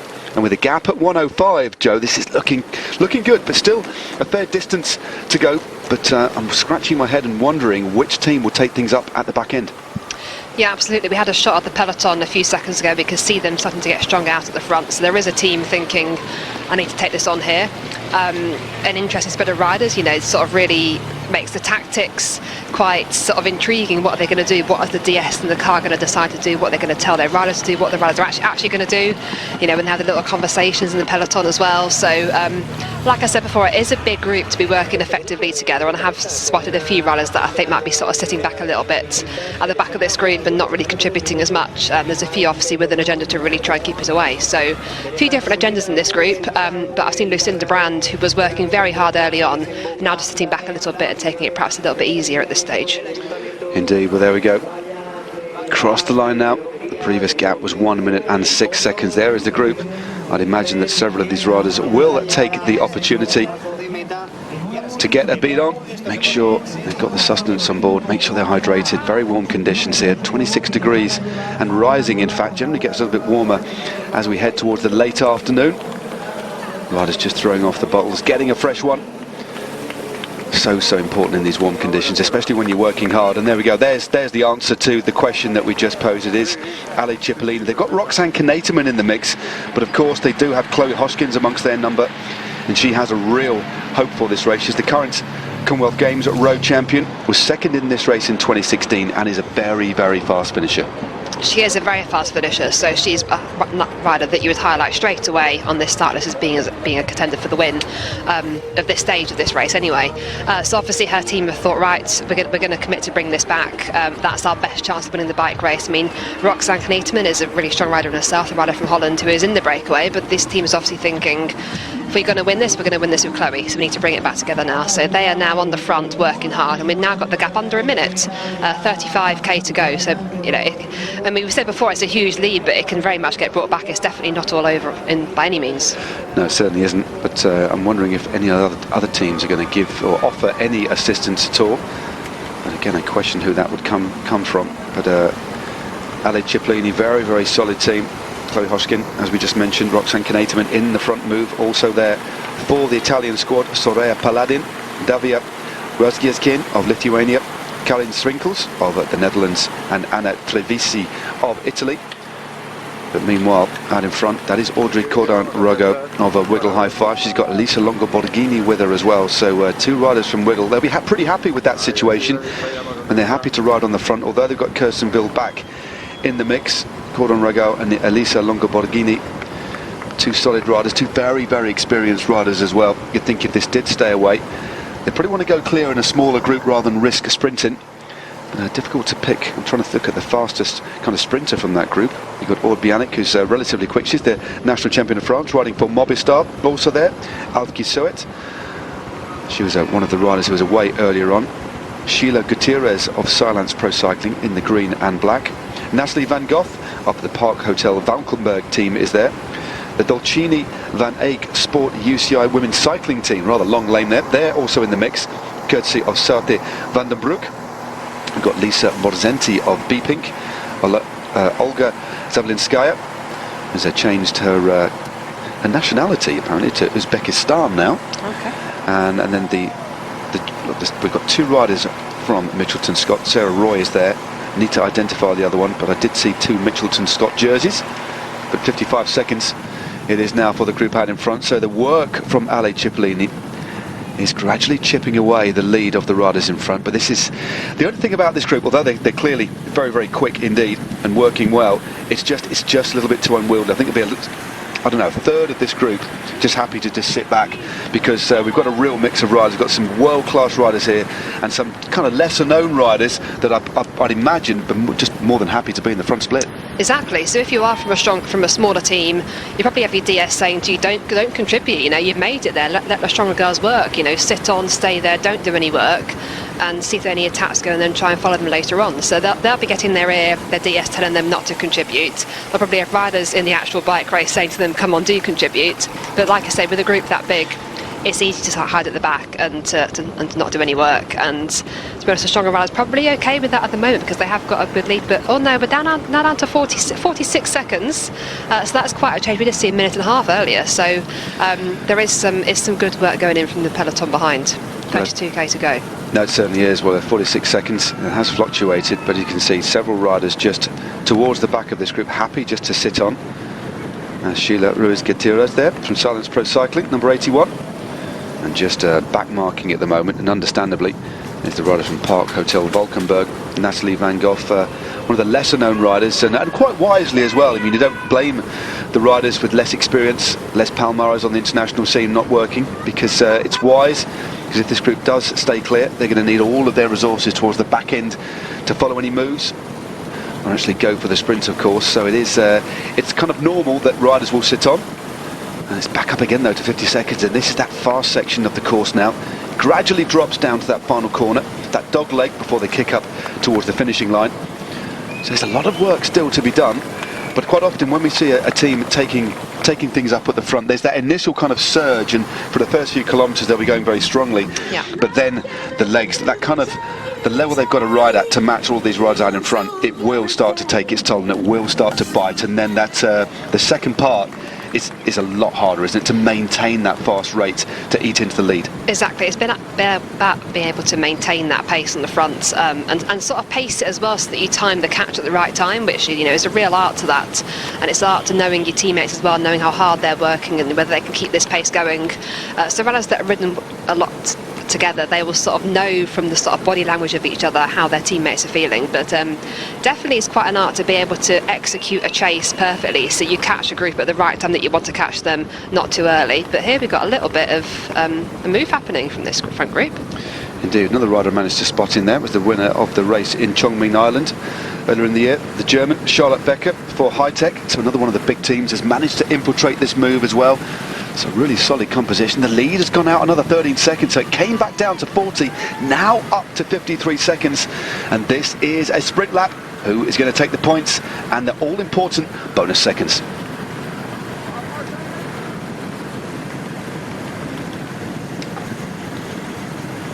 Well, welcome back.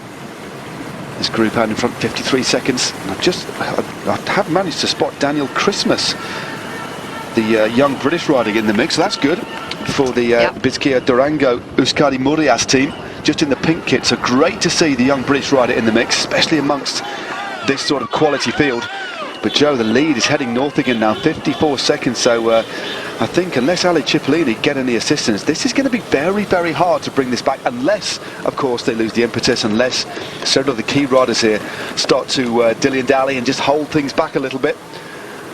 Yeah, well, I think the summer riders are the most dangerous in this group. Ellen van Dijk is, of course, the virtual leader, based on them winning the team time trial yesterday. We'll see if she goes to these sprints this time now. So just a few hundred metres to go to this sprint after lap number 12. We've just got 2 more sprints after this, of course, the final being the finish. Well, one team that aren't represented down in front, from what we've managed to ascertain, is a Lotto Soudal ladies. They had somebody in the move earlier on, Annelies Dong. The Belgian road champion was out in front, but they have missed it. That's why they're assisting Ali Cipollini to bring this back, but it's now nearly at a minute. 1 minute has passed, and since the lead group rounded that corner, remember this is a sprint lap, so approximately, well, 800 metres, 900 metres up in front. Be good to see who was going to win this sprint. Still 30 kilometres to go, so there is still plenty of opportunities for this to come back. It is actually Jessica Allen of Mitchelton Scott who was there with Sarah Roy.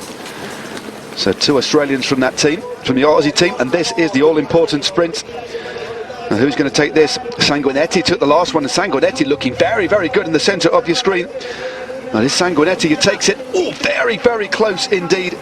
I think that was Audrey Cordon-Rago who took a second place. They'll get confirmation of that, the rider from Wiggle High Five. But no doubt about the winner, although it was very, very close on the night. Sanguinetti looking very sprightly and quick, but how much energy is she using? Clearly quite a lot. Definitely. It's a big, big effort to sprint repeated times, but certainly took maximum points there. Here she is in the centre of your screen in that pink kit, but coming up very, very fast. It is the French woman, Gaudry Rago. I'm just looking at who took 3rd place there. I think it was the rider from Movistar, the French national champion, Aude Bianic, who took 3rd place, and the final 1 second time bonus. But that was pretty fiercely fought for. It was, and it was close there for Ellen van Dijk. I was thinking she might nip a second there, but perhaps not to be on that sprint. But yeah, very, very hardly fought. But yeah, clear winner. And that's 12 laps done. Not many more opportunities now. One more intermediate sprint at the end of lap 14, and then obviously the final at the end of lap 17, where we've got double time benefit. Well, 15 seconds available for the winner actually, so even more than double. Well, Ellen van Dijk is in that breakaway. Is going to be if this does stay away, she's going to be the biggest beneficiary, especially if the gap holds. Now, when we take away the gap, the virtual leader of the race is Corinne Rivera of the United States. 5 laps to go now. But although Lucinda Brand is in this move, she didn't have a great day in the team time trial yesterday. She was actually dropped from the group, so finished on her own time. So the 4 riders who top the classification at the moment, because of that superb team time trial yesterday: Kirkman, Rivera, Van Dijk and Lippert. Leanne Lippert, the 4th counting member of Sunweb. But Lucinda Brand, although she's looking good today, said she didn't have good legs yesterday, and that sometimes happens. Hopefully she'll come round for the all-important World Team Time Trial Championships in just a week's time. But as you can see from here, Joe, lots of riders just knocking things off a little bit and not willing to contribute to the pacemaking at all. Yeah, a little bit of looking at each other, few little conversations happening. Yeah, I mean, the group are still going well. They still have got riders working hard on the front, but yeah, definitely, it's very easy to hide in a group this big. And why wouldn't you if you weren't one of the biggest from one of the biggest teams? Well, 1 minute and 5 seconds the gap, 28.2 kilometres to go. As our breakaway heads back up the course. One team chasing behind, Ali Cipollini. Have they got what it takes to try and bring this back? Only time will tell. Well, just a little bit further down the road, this is the figure of Leanne Lippert of Team Sunweb. Now, what is the situation here? Is Lippert driving hard on the front? Well, it appears that she was. It looks as if the German champion Lippert is assisting with Ali Cipollini trying to bring this back, which is a strange situation considering they've got Lucinda Brand and Ellen van Dijk in the move. So there we go. It is Sanguinetti from Cordon-Rago. Ellen van Dijk given 3rd place there. She did get that 3rd, yeah. So it was very close on the line, but Sanguinetti moves into lead in the points classification. So good riding there from the Italian. No concerns on the general classification, really. But there we go. Sanguinetti takes 5 seconds. Cordon-Rago in 2nd, and then Ellen van Dijk in 3rd. So there is the situation as we speak on the road. Van Dijk from Cordon-Rago Remember, Wiggle High Five was second in the team time trial. That's why Cordon Rigaud has moved up the classification. She's also taken a few intermediate sprints. So there's a lot of, I mean, if I was a direct sportif now, I'd get guests like us that have bits of paper all over the place. Hopefully my mechanic wasn't just mechanic in there, we're doing the other calculator out as well. But this is very, very exciting indeed, because we've got another team starting to chase, but up in front, that's Jessica Allen now of Mitchelton Scott rolling through, just taking her turn on the front. That's Aude Bianic, the French champion, running for Movistar. Sorry, it's not. It is Małgorzata Jasinska, the Polish champion, just rolling through. And then number 83 taking her turn. That's Jelena Eric. So this is a classy move out in front. But 58 seconds. We do need more than one team on the front trying to chase. And this is the peloton behind. Well, desperation times. This is Anna Trevisi taking her turn on the front. I wonder if Movistar, I think they'll be pretty happy with the situation out in front. Yes, they are. They're just essentially blocking, and that's quite normal, isn't it? They're not getting in the way. They're just generally trying to disrupt things a little bit. Yeah. So not coming through to any turns, you know, when someone swings off. But it's interesting to see a Sunweb rider chasing. Perhaps they're thinking they're not so confident Ellen van Dijk actually winning the race. Although winning the stage, perhaps they're thinking we're better off going for Corinne. I mean, Van Dijk's been riding well, but not been quite winning those sprints there. So perhaps I think if we can bring it all back together, we can win the stage and win the overall. So, yeah, interesting tactics. A lot of different options here. But I'm still sort of thinking about Wiggle High Five as well, and what they'll be thinking at this stage. Yeah, this is a Wiggle High Five. Almost look at the overall general classification and think, well, we're not going to get that because Corinne Rivera has taken some important intermediate time bonuses, as has Ellen van Dijk, of course.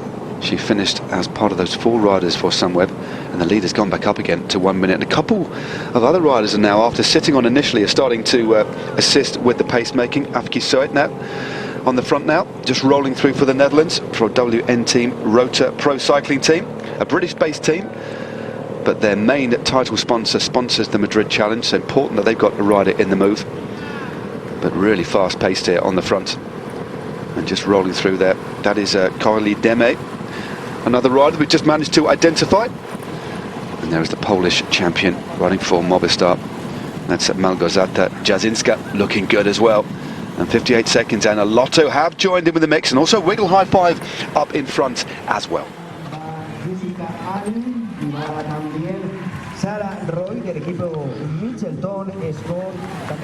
So next time through will be 4 laps to go in this, the 4th edition of the Madrid Challenge by La Vuelta, round number 22 of the Women's World Tour. And this is day 2, this event now, a 2-day event. Yesterday we had the team time trial, 14 kilometres won by team at Sunweb. Good preparation ahead of the World Championships next week, which you can of course see on Eurosport, your home of cycling. Things kick off in Austria next Sunday with the team time trials, both men's and women's, culminating in the women's and men's road races the following weekend. But at the moment, it's all to play for here. The virtual leader, as things sit, given the breakaway, is Ellen van Dijk of Team Sunweb. But now we have Lotto on the front, assisting with the pacemaking. Ali Cipollini also chasing too. Wiggle High Five putting somebody up the front, but it's hovering, isn't it? About a minute. People in this breakaway now thinking they could hold on. Still working very, very well indeed, but this is a very interesting situation at the head of affairs. It is. It does look like the peloton is going a lot quicker at that point, so obviously different points of the course will be faster and slower. At this point, I mean, you'd think that this break would stay away, but I still am intrigued that the peloton could turn things around. It just takes a few riders, a few strong riders from a couple of strong teams to really put the hammer down, and suddenly that gap could change very, very quickly, like we saw earlier when Wiggle High Five came to the front and brought a gap back very quickly. It can all change quickly, but currently now Sunweb coming back to the front and doing some work, but that's not Sunweb going absolutely full gas at all by any means, I'd say. No, they're certainly making sure the pace is high, but certainly keeping things back just a little bit. I'm sure they'd love to round out the Madrid Challenge by winning the stage as well, but certainly putting Ellen van Dijk in a good position for the overall classification, as Sheila Gutierrez just rolled through for Silence Pro Cycling. 4 laps to go now for our leading group of riders. 57 seconds, it went up as much as around a minute and a half at one point, but that was quickly cut down. But then things have been holding steady, fluctuating at just around a minute. And rider number 45, well, she's ridden very, very well, Silvia Persico, and her teammate, Sanguinetti, well, she's been running well. And there we go, that is the French champion, riding in second wheel at the moment. So Movistar fielding two national champions, both the Polish and French. But things seem to have slowed up again, the lead going out 102. So it's a real staccato affair here, isn't it? We've got teams driving hard, then backing things off. And with only 23 kilometres to go, they're going to start in the next few laps, Joe, to kind of run out of tarmac, because a gap is a big... Well, the gap, as it is, that's going to take a couple of laps to bring back, even at the best kind of pace, isn't it? Yeah, no, at this point I'd be thinking this is going to go the brakes way. It would need to have a team really chasing hard on the front right now, and it doesn't seem to be any one team is getting themselves completely organised. We've seen bits from Ale Cipollini, we've seen bits from Lotto Soudal, but we've not seen one team consistently get to the front and do all the work. Ale Cipollini again here trying to do something, but with just 22k to go in 1 minute, that would be a big ask. It certainly would. Well, it's just come down to a minute now. One of the riders from Ale Cipollini has had enough, and they've ridden off the front. But quite often you'll get this, won't you? You'll get a rider from one team, unless they put numbers on the front. One rider might make a kind of a surge, but the other rider say, well, we're not going to follow. You can just drift off in front. And again, it's just these disruption tactics that you see, outplaying. But nobody wanting to assist Ale Cipollini with the pacemaking. There we go, slows things down yet again. So, of course, with the group being so big, so many riders behind will have interest up in front, so happy just to disrupt things. Anytime a team gets on the front to chase, they'll just get on a wheel, and as they drift to the front, just slow things down again, making it very, very difficult to get organised. And it's accentuated as well by the fact that the maximum team size is only 6 as well.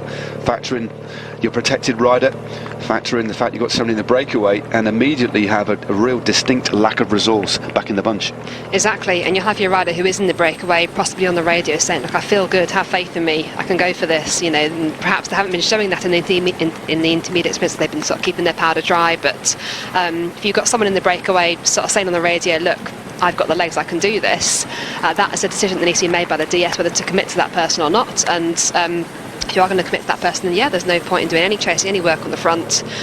It's frustrating because you've got to hope they manage to pull it off, and you can't do anything about it, so you can't actually help them once they're away in that breakaway and you're not there at all. All you can do is be there in case you hear something like they have a puncture or something happens, but otherwise keeping the faith in your rider that you're going for.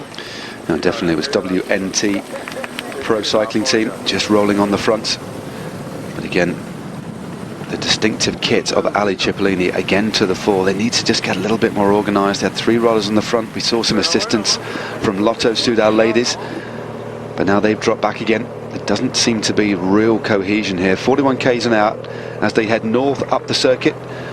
They'll then head round that Dog's Leg and head back. They'll pick up a gentle tailwind, and the road gently rising on this particular leg as well, but certainly the fastest section is the return leg before they kick up north and head through to the finish. And again, not too sure if the transponders are exactly right. It's saying 38 seconds now. That is coming down at a very, very quick rate. But quite often that does happen when you get fresh legs at the front. But as we said before, it's about maintaining that speed. And the staccato style at the moment is only going to benefit the riders out in front. But my only thought is, as we head into towards the last couple of laps, there's going to be a few riders that actually start to rest up a little bit, and that could cause attacks. And once you start getting attacks, that's when any kind of cohesion starts to break down in front.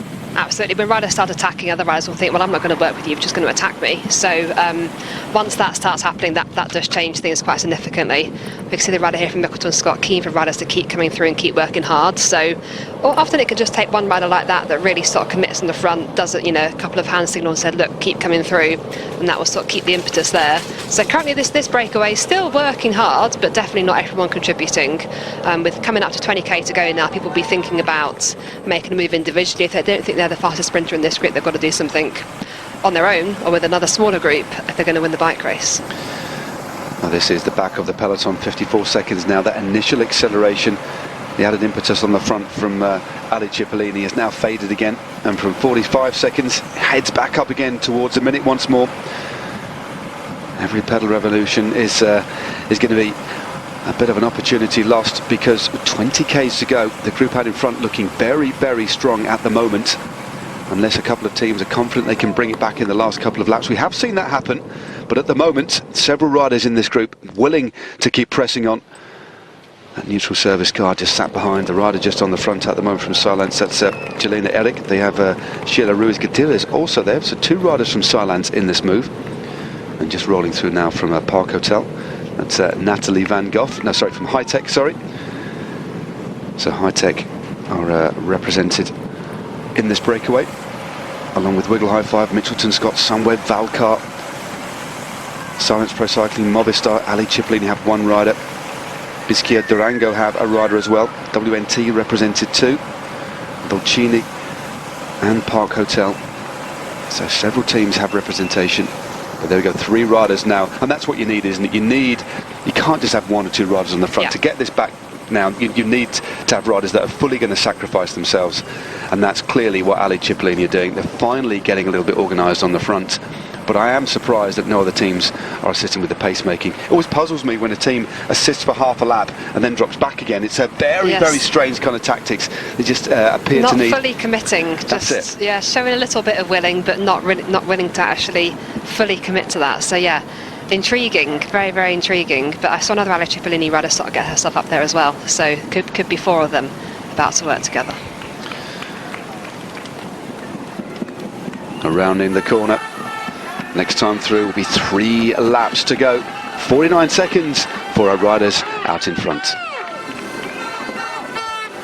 So Danielle Christmas just at the back there in the pink, the young British rider.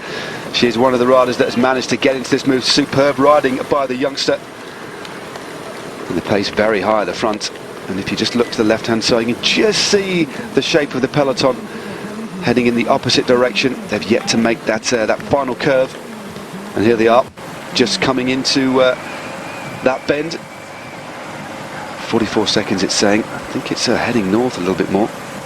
Again, spread across the road, indicating that there isn't the kind of pace that you'd really want to try and bring this gap down. Ali Cipollini are leading things through. Although it is saying it's now at 32 seconds. I'm not so sure the transponders are working the way they should. Although if that is the case, Ali Cipollini are doing a very, very good job of bringing this back. Although they are in vision now, so this is a sprint lap, just around 600 metres to go. I think it's Gutierrez on the front for Silence Pro Cycling, and lurking just behind, Sanguinetti. Sanguinetti has won the last 2 sprints and is sitting pretty in the classification of the sprints classification. Green jersey on offer for that jersey, so she sat in second. And the riders from Wiggle High Five, I think it's Audrey Gordon Rago as well. And things are opened up here from Team Sunweb, and that is Ellen Van Dijk. Van Dijk on the left-hand side, but it's the Frenchwoman Rago in the centre. Well, no doubt about this. Rago really opened things up. Look, very, very quick. High cadence there. Takes it from Van Dijk. And the Italian on this occasion, Sanguinetti, takes third. So a good sprint by Audrey Cordan-Rogo, who increasingly is looking very, very strong, showing a clear pair of heels there to Ellen Van Dijk. But Van Dijk may be thinking of the overall classification, but scores another couple of bonus seconds there. So as things stand at the moment, she is the virtual leader. Let's have a look at them again in slow motion. Wonderful riding here by the Frenchwoman. It is a very strong sprint here by Audrey Cordan-Rago, and we did question for a while, I wonder why Wiggle High Five aren't doing much. They've got some very strong riders back in the peloton, but if Audrey Cordan-Rago is saying, I've got the legs, let me go for this, I reckon I can win this sprint from this group, then of course they're going to keep faith in her. And so far she's showing that looks to be worthwhile. She's left on a clean pair of heels in these sprints, but of course not everyone is contesting these intermediate sprints, but that's the last intermediate sprint. Now that's it, the last sprint is going to be the finish of the bike race in 3 laps time. It is, as you said correctly, 3 laps to go now in the Madrid Challenge by La Vuelta. No more intermediate sprints, no more bonus seconds aside from the ones on the line for the final time. 15, 10 and 5, so all important towards the general classification. And then we double up in the hotspot sprints too, so 10, 8, 6, 4 and 2 on offer for the points classification as well. And it is still Ali Cipollini forcing the pace at the front, but just looking at the shape here, well, attacking on the right hand side is Malgorzata Jasinska. I thought these attacks might start to come, and she is a very classy bike rider indeed, and with her is Cordial Demey of FDJ. So an interesting move here with still 2 and a bit laps to go. Yeah, very interesting move here by the Polish rider. So she's been looking good all race, and we've seen the Movistar riders behind slightly getting in the way of a bit of the chase there. So obviously she's got good legs, and she's drawn out a good gap here very quickly. 16k to go. Well, Coralie Demey struggling to get back in contact, but it looks like she finally will. A glance over the shoulder from Jasinska. Very, very good rider indeed. The team was 7th in the team time trial. She was 8th overall in the recent Lotto Tour of Belgium. 7th in the Plouay, the World Tour race. So she really is a classy campaigner, as you'd expect for being a national champion. But look at that, straight by goes Coralie Demey. Good riding by her. They've opened up a nice little bit of a lead here. This is the peloton, 50 seconds adrift. As we see, wonder what the situation is there. Looks like there's going to be a bike change, or somebody, number 46 there, just pulling over. That is Sanguinetti. Now, I wonder what's happened there. So Sanguinetti was in the move out in front. Well, there we go, confirmation. She's now pulled over, but Sanguinetti took 3rd there, so 5, 4 and 3 for the sprints.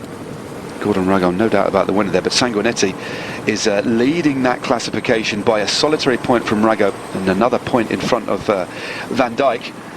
Of course, we've got 10 points on the line for the final sprint into lap 17, so that could very much all change, especially if she's now had to go for a bike change, which is not ideal for her, unfortunately. She's looking good for that. She certainly is. Well, out in front though at the moment, Małgorzata Jasinska, the Polish national road race champion, just swings into the wheel of the Frenchwoman, Coralie Demey. Demey looking very, very good, and these were two riders that have attacked clear. Well, the thing is, who's going to chase behind her? Quite often when you get an attack like this, it changes things dramatically in what happens behind, doesn't it? People start to think about things a little bit more.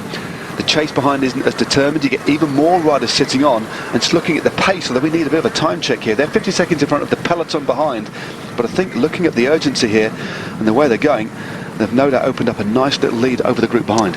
Exactly, it will definitely change the dynamics of the group behind. So obviously we haven't seen them yet, but there'll be people looking at each other, people thinking, no, you chase, no, you chase. Someone not wanting to make that first move and just drag them back. People wanting to trying to get across to them. So definitely change the dynamics and probably potentially make that group sort of lose the impetus to work hard and stay away from the peloton. So again, that could change. But currently we're showing these two riders here are 57 seconds away from group 3 on the road, which is the peloton. So we don't know the gap they've got to the next group.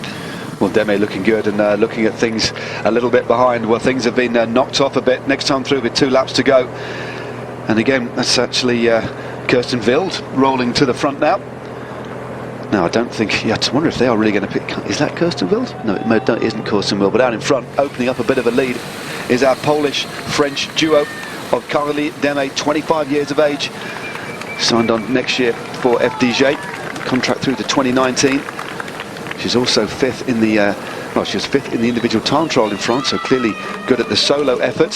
Some solid performances this year. 5th overall in the Tour of Chongming Island as well. And there's the group behind. One long line, a couple of riders just dropping back. But it would be good if we could get a time check with 14 kilometres to go. Next time through, remember, 2 laps, no more intermediate sprints. And still again, Ale Cipollini, they're having to do a lot of work in this race. They are doing a lot of work, and I just don't think it's meant to be that gap's just staying there. So they might be gaining on Group 2 on the road, but we're 2 riders away. We've now lost our time checks. We're not quite sure what the time gap is at the moment. But yeah, a lot of work to do. I think they've sort of left it. It's too little too late, really, at this stage. I certainly do agree with you. It is going to be a lot of time to bring back. It's certainly not impossible, but I think increasingly doubtful. But we have, for the time being, lost our time checks. But we do have 2 leaders out in front. Małgorzata Jasinska, the Polish national road race champion, riding for the Spanish Movistar team. The first time we've had the Women's World Tour team from Movistar this year. Great to see. Well, there we go. 19 seconds to the good. The 2 riders out in front. Jasinska has been joined by Coralie Demey, the 25-year-old from France, riding for FDJ Nouvelle-Aquitaine Futuroscope. She had a struggle getting across the gap, but once she did, she started working almost immediately. So an interesting situation playing out on the road. 19 seconds for our 2 leaders. So just over 2 laps to go in this, the 4th edition of the Madrid Challenge by La Vuelta, the penultimate round of the Women's World Tour. We've had a fascinating race today. Remember, this is stage 2 of a 2-day event. Yesterday was the team time trial, won by the current world team time trial champion, Sunweb. The situation completely different today. We have a large group of about 20 riders out in front, but in the last couple of kilometres. 2 riders have jumped clear from that group. Coralie Demey, and here they are. They've opened up a very, very good lead indeed. Demey there in the blue and white of FDJ, and just in her slipstream is the Polish road race champion Małgorzata Jasinska of Movistar, and they've opened up a nice little lead. They've just got the Shimano neutral service motorbike just behind them, and both of these riders looking very, very good. Impressive attack there from the pole. Very impressive attack, but they're getting a good gap very quickly. Just to get that jump away from a group is really key, because if you just sort of go on the front and wind it up, everyone's going to be able to stay with you. But she jumped away really well, and these two riders working really well together as well. They're both fully committed to this breakaway attempt, and why not? A 12k to go, 2 laps to go. They've got to give it absolutely 100%, make or break. This is it for these two riders. Well, it certainly is. Riding exceptionally strong. When they come through this time, it will be 2 laps to go. So Coralie Demey driving hard on the front. They'll be doing quite long turns, giving each other just that little bit of an opportunity to recover, but 2 riders is so difficult. Better than 1, of course. You do get the opportunity to rest, and 1 rider just out of focus towards the top of the screen there, through the heat haze. Somebody trying to bridge the gap, but 2 laps to go. It is Jasinska crosses the line. 2 laps of 5.9 Ks, 11.9 kilometres to go, and they've opened up a superb lead here. This is the group behind, and I tell you what, Joe, they are falling back. This group in front, a potent duo. There is the rider, quite identify who that is. I think it is Sachi van den Broeke of the Dolcini team. And meanwhile behind, there's a distinct lack of impetus here, but there's still an opportunity for these riders to try and jump across, but that's a good gap that's been opened up by our 2 riders in front. Is very impressive gap, but with 11k to go now, we would be thinking, you know, if your team Wiggle High Five or if your team Sunweb, you've let this group go, and now your riders are not looking like they're going to be able to contest the win here. So now we can see the peloton. We've seen some work here from the Wiggle team, from the Sunweb team, because as things stand, they're not looking like they're going to get on the top 2 sets of the podium of this bike race. Well, this is quite an interesting situation. Of course, Mitchelton Scott have 2 riders out in front. They have the defending champion in the bunch, Jolien Dora, who won the last 2 editions of this event. They've got Jessica Allen and Sarah Roy. They don't need to do any chasing at all. Well, they certainly aren't at the moment, but Lucinda Brand and Ellen Van Dijk are the leaders. But it's Wiggle High Five who are taking things up at the front. They've committed 2 riders to the front. Elisa Longo Borghini, she's the rider just driving hard, former Italian road race champion, and just behind was the rider, I think it was Leanne Lippert, the German road race champion for Team Sunweb. But meanwhile, out in front, there we go, Jasinska and Demey. Jasinska on the front, she gets very low, good style, very aero indeed. And of course, these days, aero is everything, as you know, coming from the track. And those fractions of second, there's little watts that saved, but very stylish rider, the pole. Yeah, and it all adds up, all those little watts here and there. You know, being more aerodynamic on the bike is a big one. Everyone thinks about the bike and the jersey and the helmet and those sort of things, but your actual position on the bike yourself, you're the biggest thing hitting the wind. So if you can make yourself get in a nice low position that's still powerful, of course, and still able to be able to ride skillfully as well, then that's what's going to make the biggest gains in this sort of race. It certainly is, but now a Sunweb committed to the chase. Maybe they want it all. Maybe they do want to set up Corin Rivera. Maybe they're not happy with the situation in front. They're in a pole position in terms of the general classification because of the work done earlier on, and the only other time bonuses on offer on the finish line. And it's quite generous ones indeed. 15, 10 and 5, so big time bonuses on the line. And of course double points in the points classification as well, and the gap is now starting to come down. 28 seconds now, it is really starting to fall, but when you think about the power at the hands of Team Sunweb and Wiggle High Five in particular, they have some world-class riders, and maybe this will come back together. Maybe we are set fair for an absolute thriller, because there's no doubt about it, the 2 riders out in front, despite their best efforts, they must be starting to tie now. Yeah, and the gap is tumbling quickly, and I really feel for them, because this has been a brilliant effort by these 2, and I'd love to see them both stay away, because they really committed to this. You know, took the initiative, went on the attack for the Polish national champion there, and that was brilliant to see. But yeah, with this gap is coming down very quickly now with 10k to go and 24 seconds. We can see the peloton on the left of the screen here coming up there, and that's the neutral service car just coming out of that gap, which is always a little bit of a disappointing thing when that happens, because that means your gap is now tumbling down rapidly. Yeah, generally a neutral service vehicle car. Often you get a motorbike in a smaller gap, but generally speaking the car will be there only if the lead is above 30 seconds, because of course it adds as a carrot. But just looking at the situation here from this aerial shot, it looks as if the bunch are going to make contact with the chase group. but still our two riders out in front. This will be such a popular victory, especially for the rider in front. Although she's Polish, she rides for Movistar, one of the big Spanish teams. That would be a remarkably popular victory, but we're still 9.5 kilometers to go. I think it's going to be very, very hard, but they will drive all the way to the line, that is for sure. And the junction hasn't quite been made, but I know the bunch aren't too far off the back of this group, and maybe it was just a little bit too unwieldy. But as we said before, Wiggle High Five and Team Sunweb, they've got such strength at their disposal. Although saying that, contact hasn't yet been made. Maybe what you'll quite often get is that once the gap starts to come down, the riders that have been sitting on a little bit in the breakaway will generally just start to add a little bit more to the chase, where they think, well, this is our last chance here, a few kilometres to go, I can sustain a bit of a higher pace. So the bunch can dig into the reserves, but a break of that size can also do the same thing. Yeah, because there are some sort of reserves, as it were, in that breakaway, because there is so many more people that haven't all been contributing throughout the bike race. And I did think it was getting very close back there, but the camera angles can be quite foreshortening, so quite deceptive. But still, now it's saying 10 seconds. It was 20 seconds a few seconds ago, but that's not so good. Well, I think it's 10 seconds to the riders in front, to the second group. Oh, yeah, to this group, There we go. So the group. So apologies for that. There's no doubt about it. Just look at the pace here. A real renewed sense of vigour in this chase group. And they're out in front just a very, very slender 8 seconds. They are certainly not giving up, and they will not do so, because all it takes is a couple of riders just to get tired, one or two riders to say, hey, do you know what, I'm not going to do the pace making. We've seen it so many times before when the chase group get back in contact. And just look at that, the figure of Małgorzata Jasinska and Coralie Deme coming through very surely into the final lap. The flick of the over there, the international sign for, hey, it's your turn. And also the international sign probably to say that my legs are starting to tire just a little bit. But this has been a fascinating race. Stage 2 of the Madrid Challenge. The team time trial yesterday, teeing things up, of course, for the World Championships in a week's time. But because of these intermediate time sprints, time bonuses, it has been a real fascinating race. But you can just see now, Joe, can't you?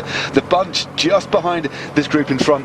This could all come back together for a big sprint royale at the finish. Well, definitely it could, and we're now seeing more riders get to the front of this group and do some more contributing to the work, because they're thinking, cool, this is it, you know, we've got a lap to go, and they're coming up fast behind us. They've gone from having a huge gap of over a minute and looking quite relaxed to actually now almost starting to panic and thinking, right, we need to do something serious about this. But that bunch is coming at speed and with sort of renewed confidence as well, I think.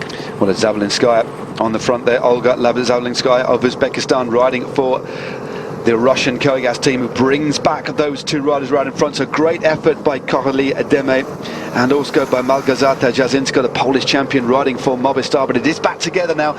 But this lead group only has a slender lead on the chasing bunch behind. And there we go, rounding that corner for the penultimate time. Next time through there, they'll only have 1 kilometre to go. So an exciting finale to the 4th edition of the Madrid Challenge. Will it all come back together? So a lead group of about 20 riders still hold a slender advantage over the chasing bunch behind. You can just see the bunch rounding that corner. There they are. They only have a lead of about 300 metres now. Olga Zabelinskaya driving hard on the front, such an experienced rider, a controversial one at that, but there is the bunch behind. Wiggle High Five and Sunweb now determined, Joe, to bring this together. They are, and they're the teams with the big sprinters, so we saw them let Ale Cipollini do some work. They both sort of almost called a bluff and thought, well, we'll let a different team do some chasing. But now when it's sort of got into a smaller distance, Wiggle High Five with the likes of Kirsten Wild, obviously putting a lot of effort here. Team Sunweb as well with the likes of Karim Rivera. I think it's all going to come back together. We're going to see a big final sprint on the last lap of this race, and it's going to be fascinating. Well, of course, the riders, Ellen van Dijk and Lucinda Brand, if they know their team behind are chasing, you'd imagine that they'd be fully aware of that. Generally, these teams will be in radio contact with their direct sportifs, the team managers. But this is a very, very long turn by Olga Zabelinskaya. We know how strong she is, but that's a remarkably long turn on the front. She is one rider that clearly believes that she wants this group to stay clear, but no assistance behind at all as we head into the final lap. So the riders get the bell there. 1 lap to go for our group in front, led by the Uzbek Olga Zabelinskaya, but not too far behind are the peloton. Be good if we could get a time check on that.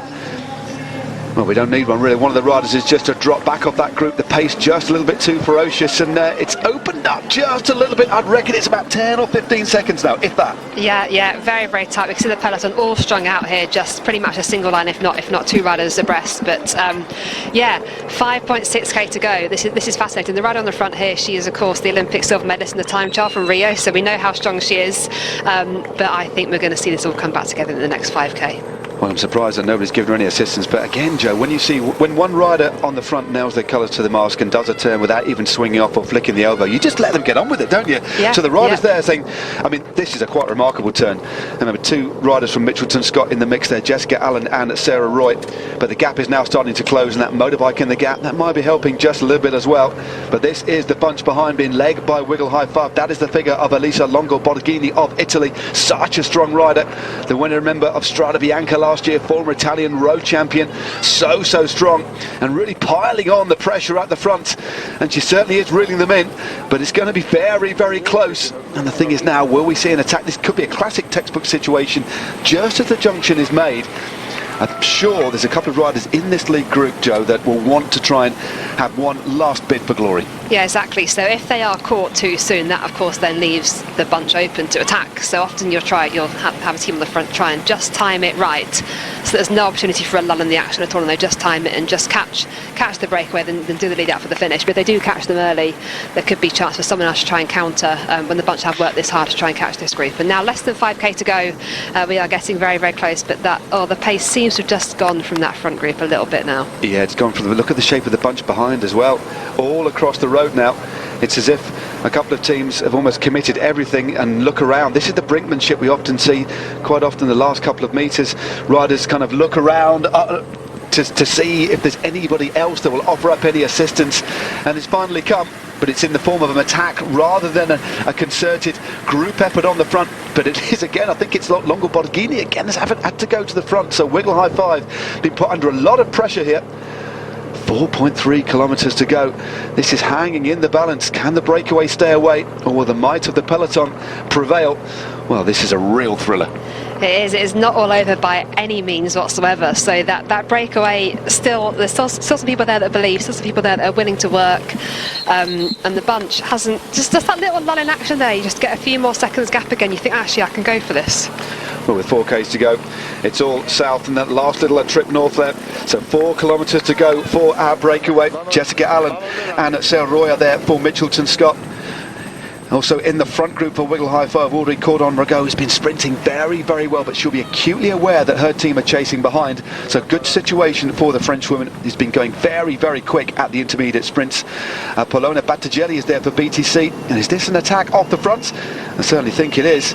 And this is Sarah Martin, who's trying to go clear. Well, Sarah Martin has opened up a little bit of a march on the group in front, but it looks as if the lead is going to be cut short very, very quickly by the remarkably strong Olga Zablinskaya. But you don't blame these riders for trying, and still the bunch hasn't got back in contact. Joe, they need to do this very, very quickly, otherwise the front group could stay out in front. Yeah, well, 3k to go, so I think they could be just timing it perfectly, just making sure no one can counter-attack, because, yeah, if you could just catch them within that, just at that last corner with just over a k to go, that would almost be sort of perfect, but then you're not in the correct position for the sprint, so yeah, you really want to be getting them pretty soon, but that is making it good for us to watch, isn't it? It certainly is. Exciting stuff, and that was Georgia Williams, the New Zealand road race champion, on the front for Mitchelton Scott, but it looked as if, I don't know, she wasn't properly chasing, just happy to drift through, but with just under 3k's to go, our leaders have 17 seconds. They were nearly caught by the bunch, but it looks like they may just have their day. Just under 3k's to go now. This is the group out in front. Sarah Roy and Jessica Allen driving hard for Mitchelton Scott. Perhaps they can think they can stay away. The bunch is breathing down their neck now. This is the situation on the general classification. The virtual Ellen Van Dyke of Sunweb is in pole position at the moment. But if it comes back together, it will be the American national champion, Corin Rivera, who takes things. Remember, this is day 2. Yesterday, the team time trial was won by Sunweb. But this is the circuit race. We've had 17 laps of this beautiful circuit here in the centre of Madrid. And looking at the gap there now, 13 seconds. Well, unless something dramatic happens, I think this is going to go the way of the breakaway, Joe. Yeah, I've swung each way throughout this race. I've been going no break, no, it's going to be the peloton. What a fascinating bike race. 2.1k to go, 14 seconds. And we've got an attack now from this front group. It is, it's Afkid Soet of the Netherlands from WNT is starting to go clear. This is a big move now. Somewhere we're going to want everything here. They want the GC, but they also want to try and win the stage as well. But Afkid Soet driving very hard indeed. Remember, she was away earlier on in that first breakaway and is showing a clean pair of heels now, the rider from the Netherlands, riding for the Great Britain team. Look at the face of her there, angling ahead, absolutely trying to get everything out, and she has been neutralised straight away. Well, who's on the front? I think that was Jessica Allen on the front for Mitchelton Scott. Yeah, so strong riding there from the Mitchelton Scott riders. They've obviously got Joni Dehor back in the peloton, who we thought was one of the favourites for this race, but also working very hard on the front of this breakaway. Lots of options for that team, and now just over a K to go in 16 seconds. We've got the lead out trains getting themselves organised behind in the peloton, split across the road here, but it's this breakaway I want to be seeing right now. I think it is. That's the team of Valcar PBM. They've got Sanguinetti amongst the number. This is the final corner of this year's Madrid Challenge by La Vuelta. Who is going to take the victory? I think the breakaway are going to seal the day. They still have 15 seconds over the bunch behind. They go under the Flamme Rouge just to the left hand side. That was the picture of the peloton close behind. Who is going to take the victory now? It looks like Zabelinskaya is on the front leading things out. She surely can't ride them off their wheel. On the right hand side is Natalie van Gogh riding for the Park Hotel team. And the Sunweb riders just sat in the mix there. Ellen van Dijk and Lucinda Brand. Who's the biggest of the Dutch riders? Is it? Who's the biggest out of Van Dijk? Van Dijk's the biggest. So it is still Zabelinskaya on the front now, just in on her wheel. It is Gutierrez, and then just sat in the mix there is Sarah Roy and Jessica Allen. Well, who is going to take this one now? Unbelievably, Olga Zabelinskaya is happy to take things up at the front. The bunch are breathing down the neck, but I don't think they're going to have enough here. And the rider just winding it up on the outside from Dolcini, starting to wind things up. Well, who is going to take this? It's still incredibly one big lead out here. Well, and going round the final corner there, it looks like it's Van der Broek who's leading things out. Just in the wheel there from Mitchelton Scott. I think it is Sarah Roy. Who is going to take this now? We're just coming round. I think it is Jessica Allen. Well, this is Mitchelton Scott now driving towards. It's going to be an absolutely, well, a thriller. It's going to be a photo finish on the line. Who's going to take it? I think it is the rider from Ziska. It is, well, Silence Pro Cycling, I think, took that. I think it's Giorgia Bronzini who took that one. This is the bunch sprint behind. Well, they left it too late, didn't they? Well, that was a very close finish here. I think it was Bronzini who just took it on the line. We'll get confirmation of the win there, but it was the breakaway that stole the day. And I think the general classification, of course, will go to Ellen van Dijk. But who has taken the winner? I think it is Bronzini, and there's been a little bit of a crash at the finish here, unfortunately, by one of the Valcar riders. Never very good to see, but what a thrilling finale that was. That was a fascinating bike race. All those laps where that breakaway had that huge gap and it was such a big group, you thought, no, that can't possibly stay away because there's too many of them to work together. Then the gap came tumbling down and down and down, and they were just within sight, and I thought, oh, this is definitely going to come back together, absolutely 100%. But wow, they just hung on, and it was, the work of Zabelinskaya on the front there, kept stringing them out, and I'm not quite sure what her motive was there because I didn't think she was going for the sprint herself, but wow, what a finish, and well done to the breakaway for holding off to hold on to stay away to the finish here. Well, it was Giorgia Bronzini. You can just see the world bands tipping. I think she did take victory in the end. Not quite a photo finish, half a wheel in it at the end. Absolutely delighted, but she was almost invisible in that group, wasn't she, Bronzini? Yeah, and that's the thing with that sort of size group. You can hide and you can not contribute any work, and it is so easy to save so much energy in a breakaway that size. Normally you wouldn't think being a breakaway is easy at all, but in a breakaway that size you can sort of let your teammate do a bit of work on your behalf and not have to do it all yourself, and obviously you can save so much energy in that sense, and then it also pays off here to get the win. Well, Bronzini, they were 11th in the team transfer, no doubt about the winner there. Remember, she's the double world road race champion, and it was Bronzini in front of Roy. Becker in at third place, Sanguinetti sprinting very well for fourth, Audrey Cordon Rago also up there for Wiggle High Five in fifth position. Of course, as far as we are concerned, it looks like Ellen van Dijk of Sunweb should have won the overall.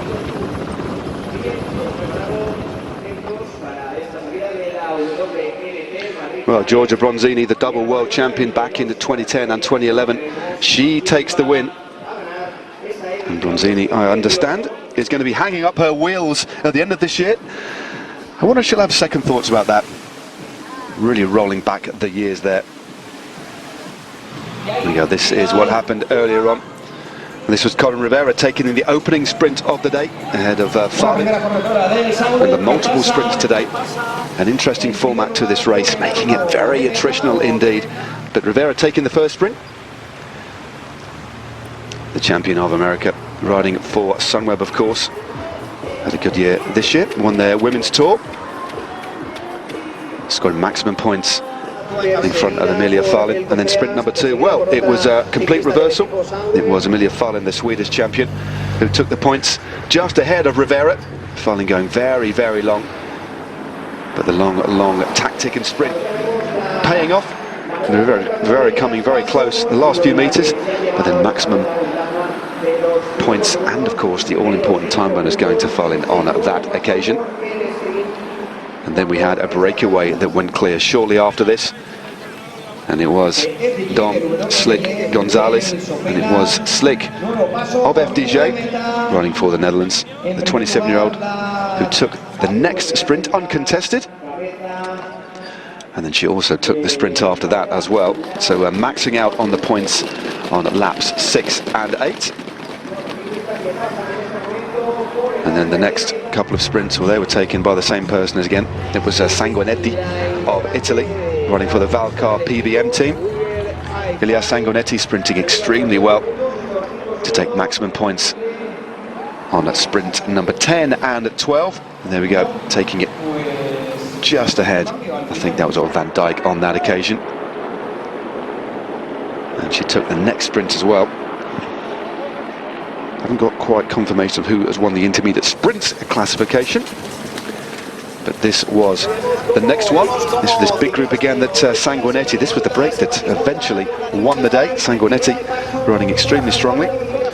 Audrey Cordon-Rogot also looking very, very good indeed on the right-hand side there, the French woman. Just good enough for second place. But then the roles were going to be reversed next time through.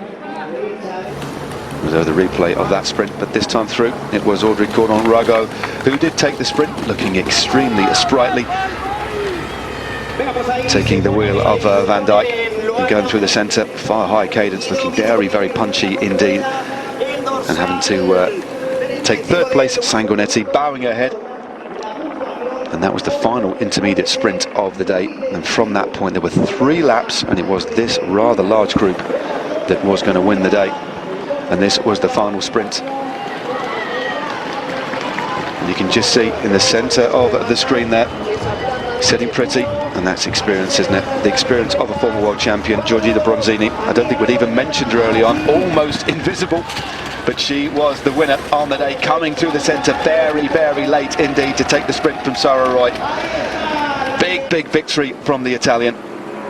But the overall going to Ellen Van Dijk of Sunweb. It's been a wonderful day here in Madrid from me and Joe. Goodbye. Well, that was the Madrid Challenge by La Vuelta. 2 days long. Started off with the team time trial ahead of the World Championships. There were a couple of crashes early on, as we sometimes often see, but in the end it was the breakaway that stole the day. And it was the former double world champion Giorgia Bronzini who ended the day as the winner. The overall going to Ellen Van Dijk of Sunweb. But from Madrid, from me, Matt Stevens, and from Joe Razelshand, it's goodbye.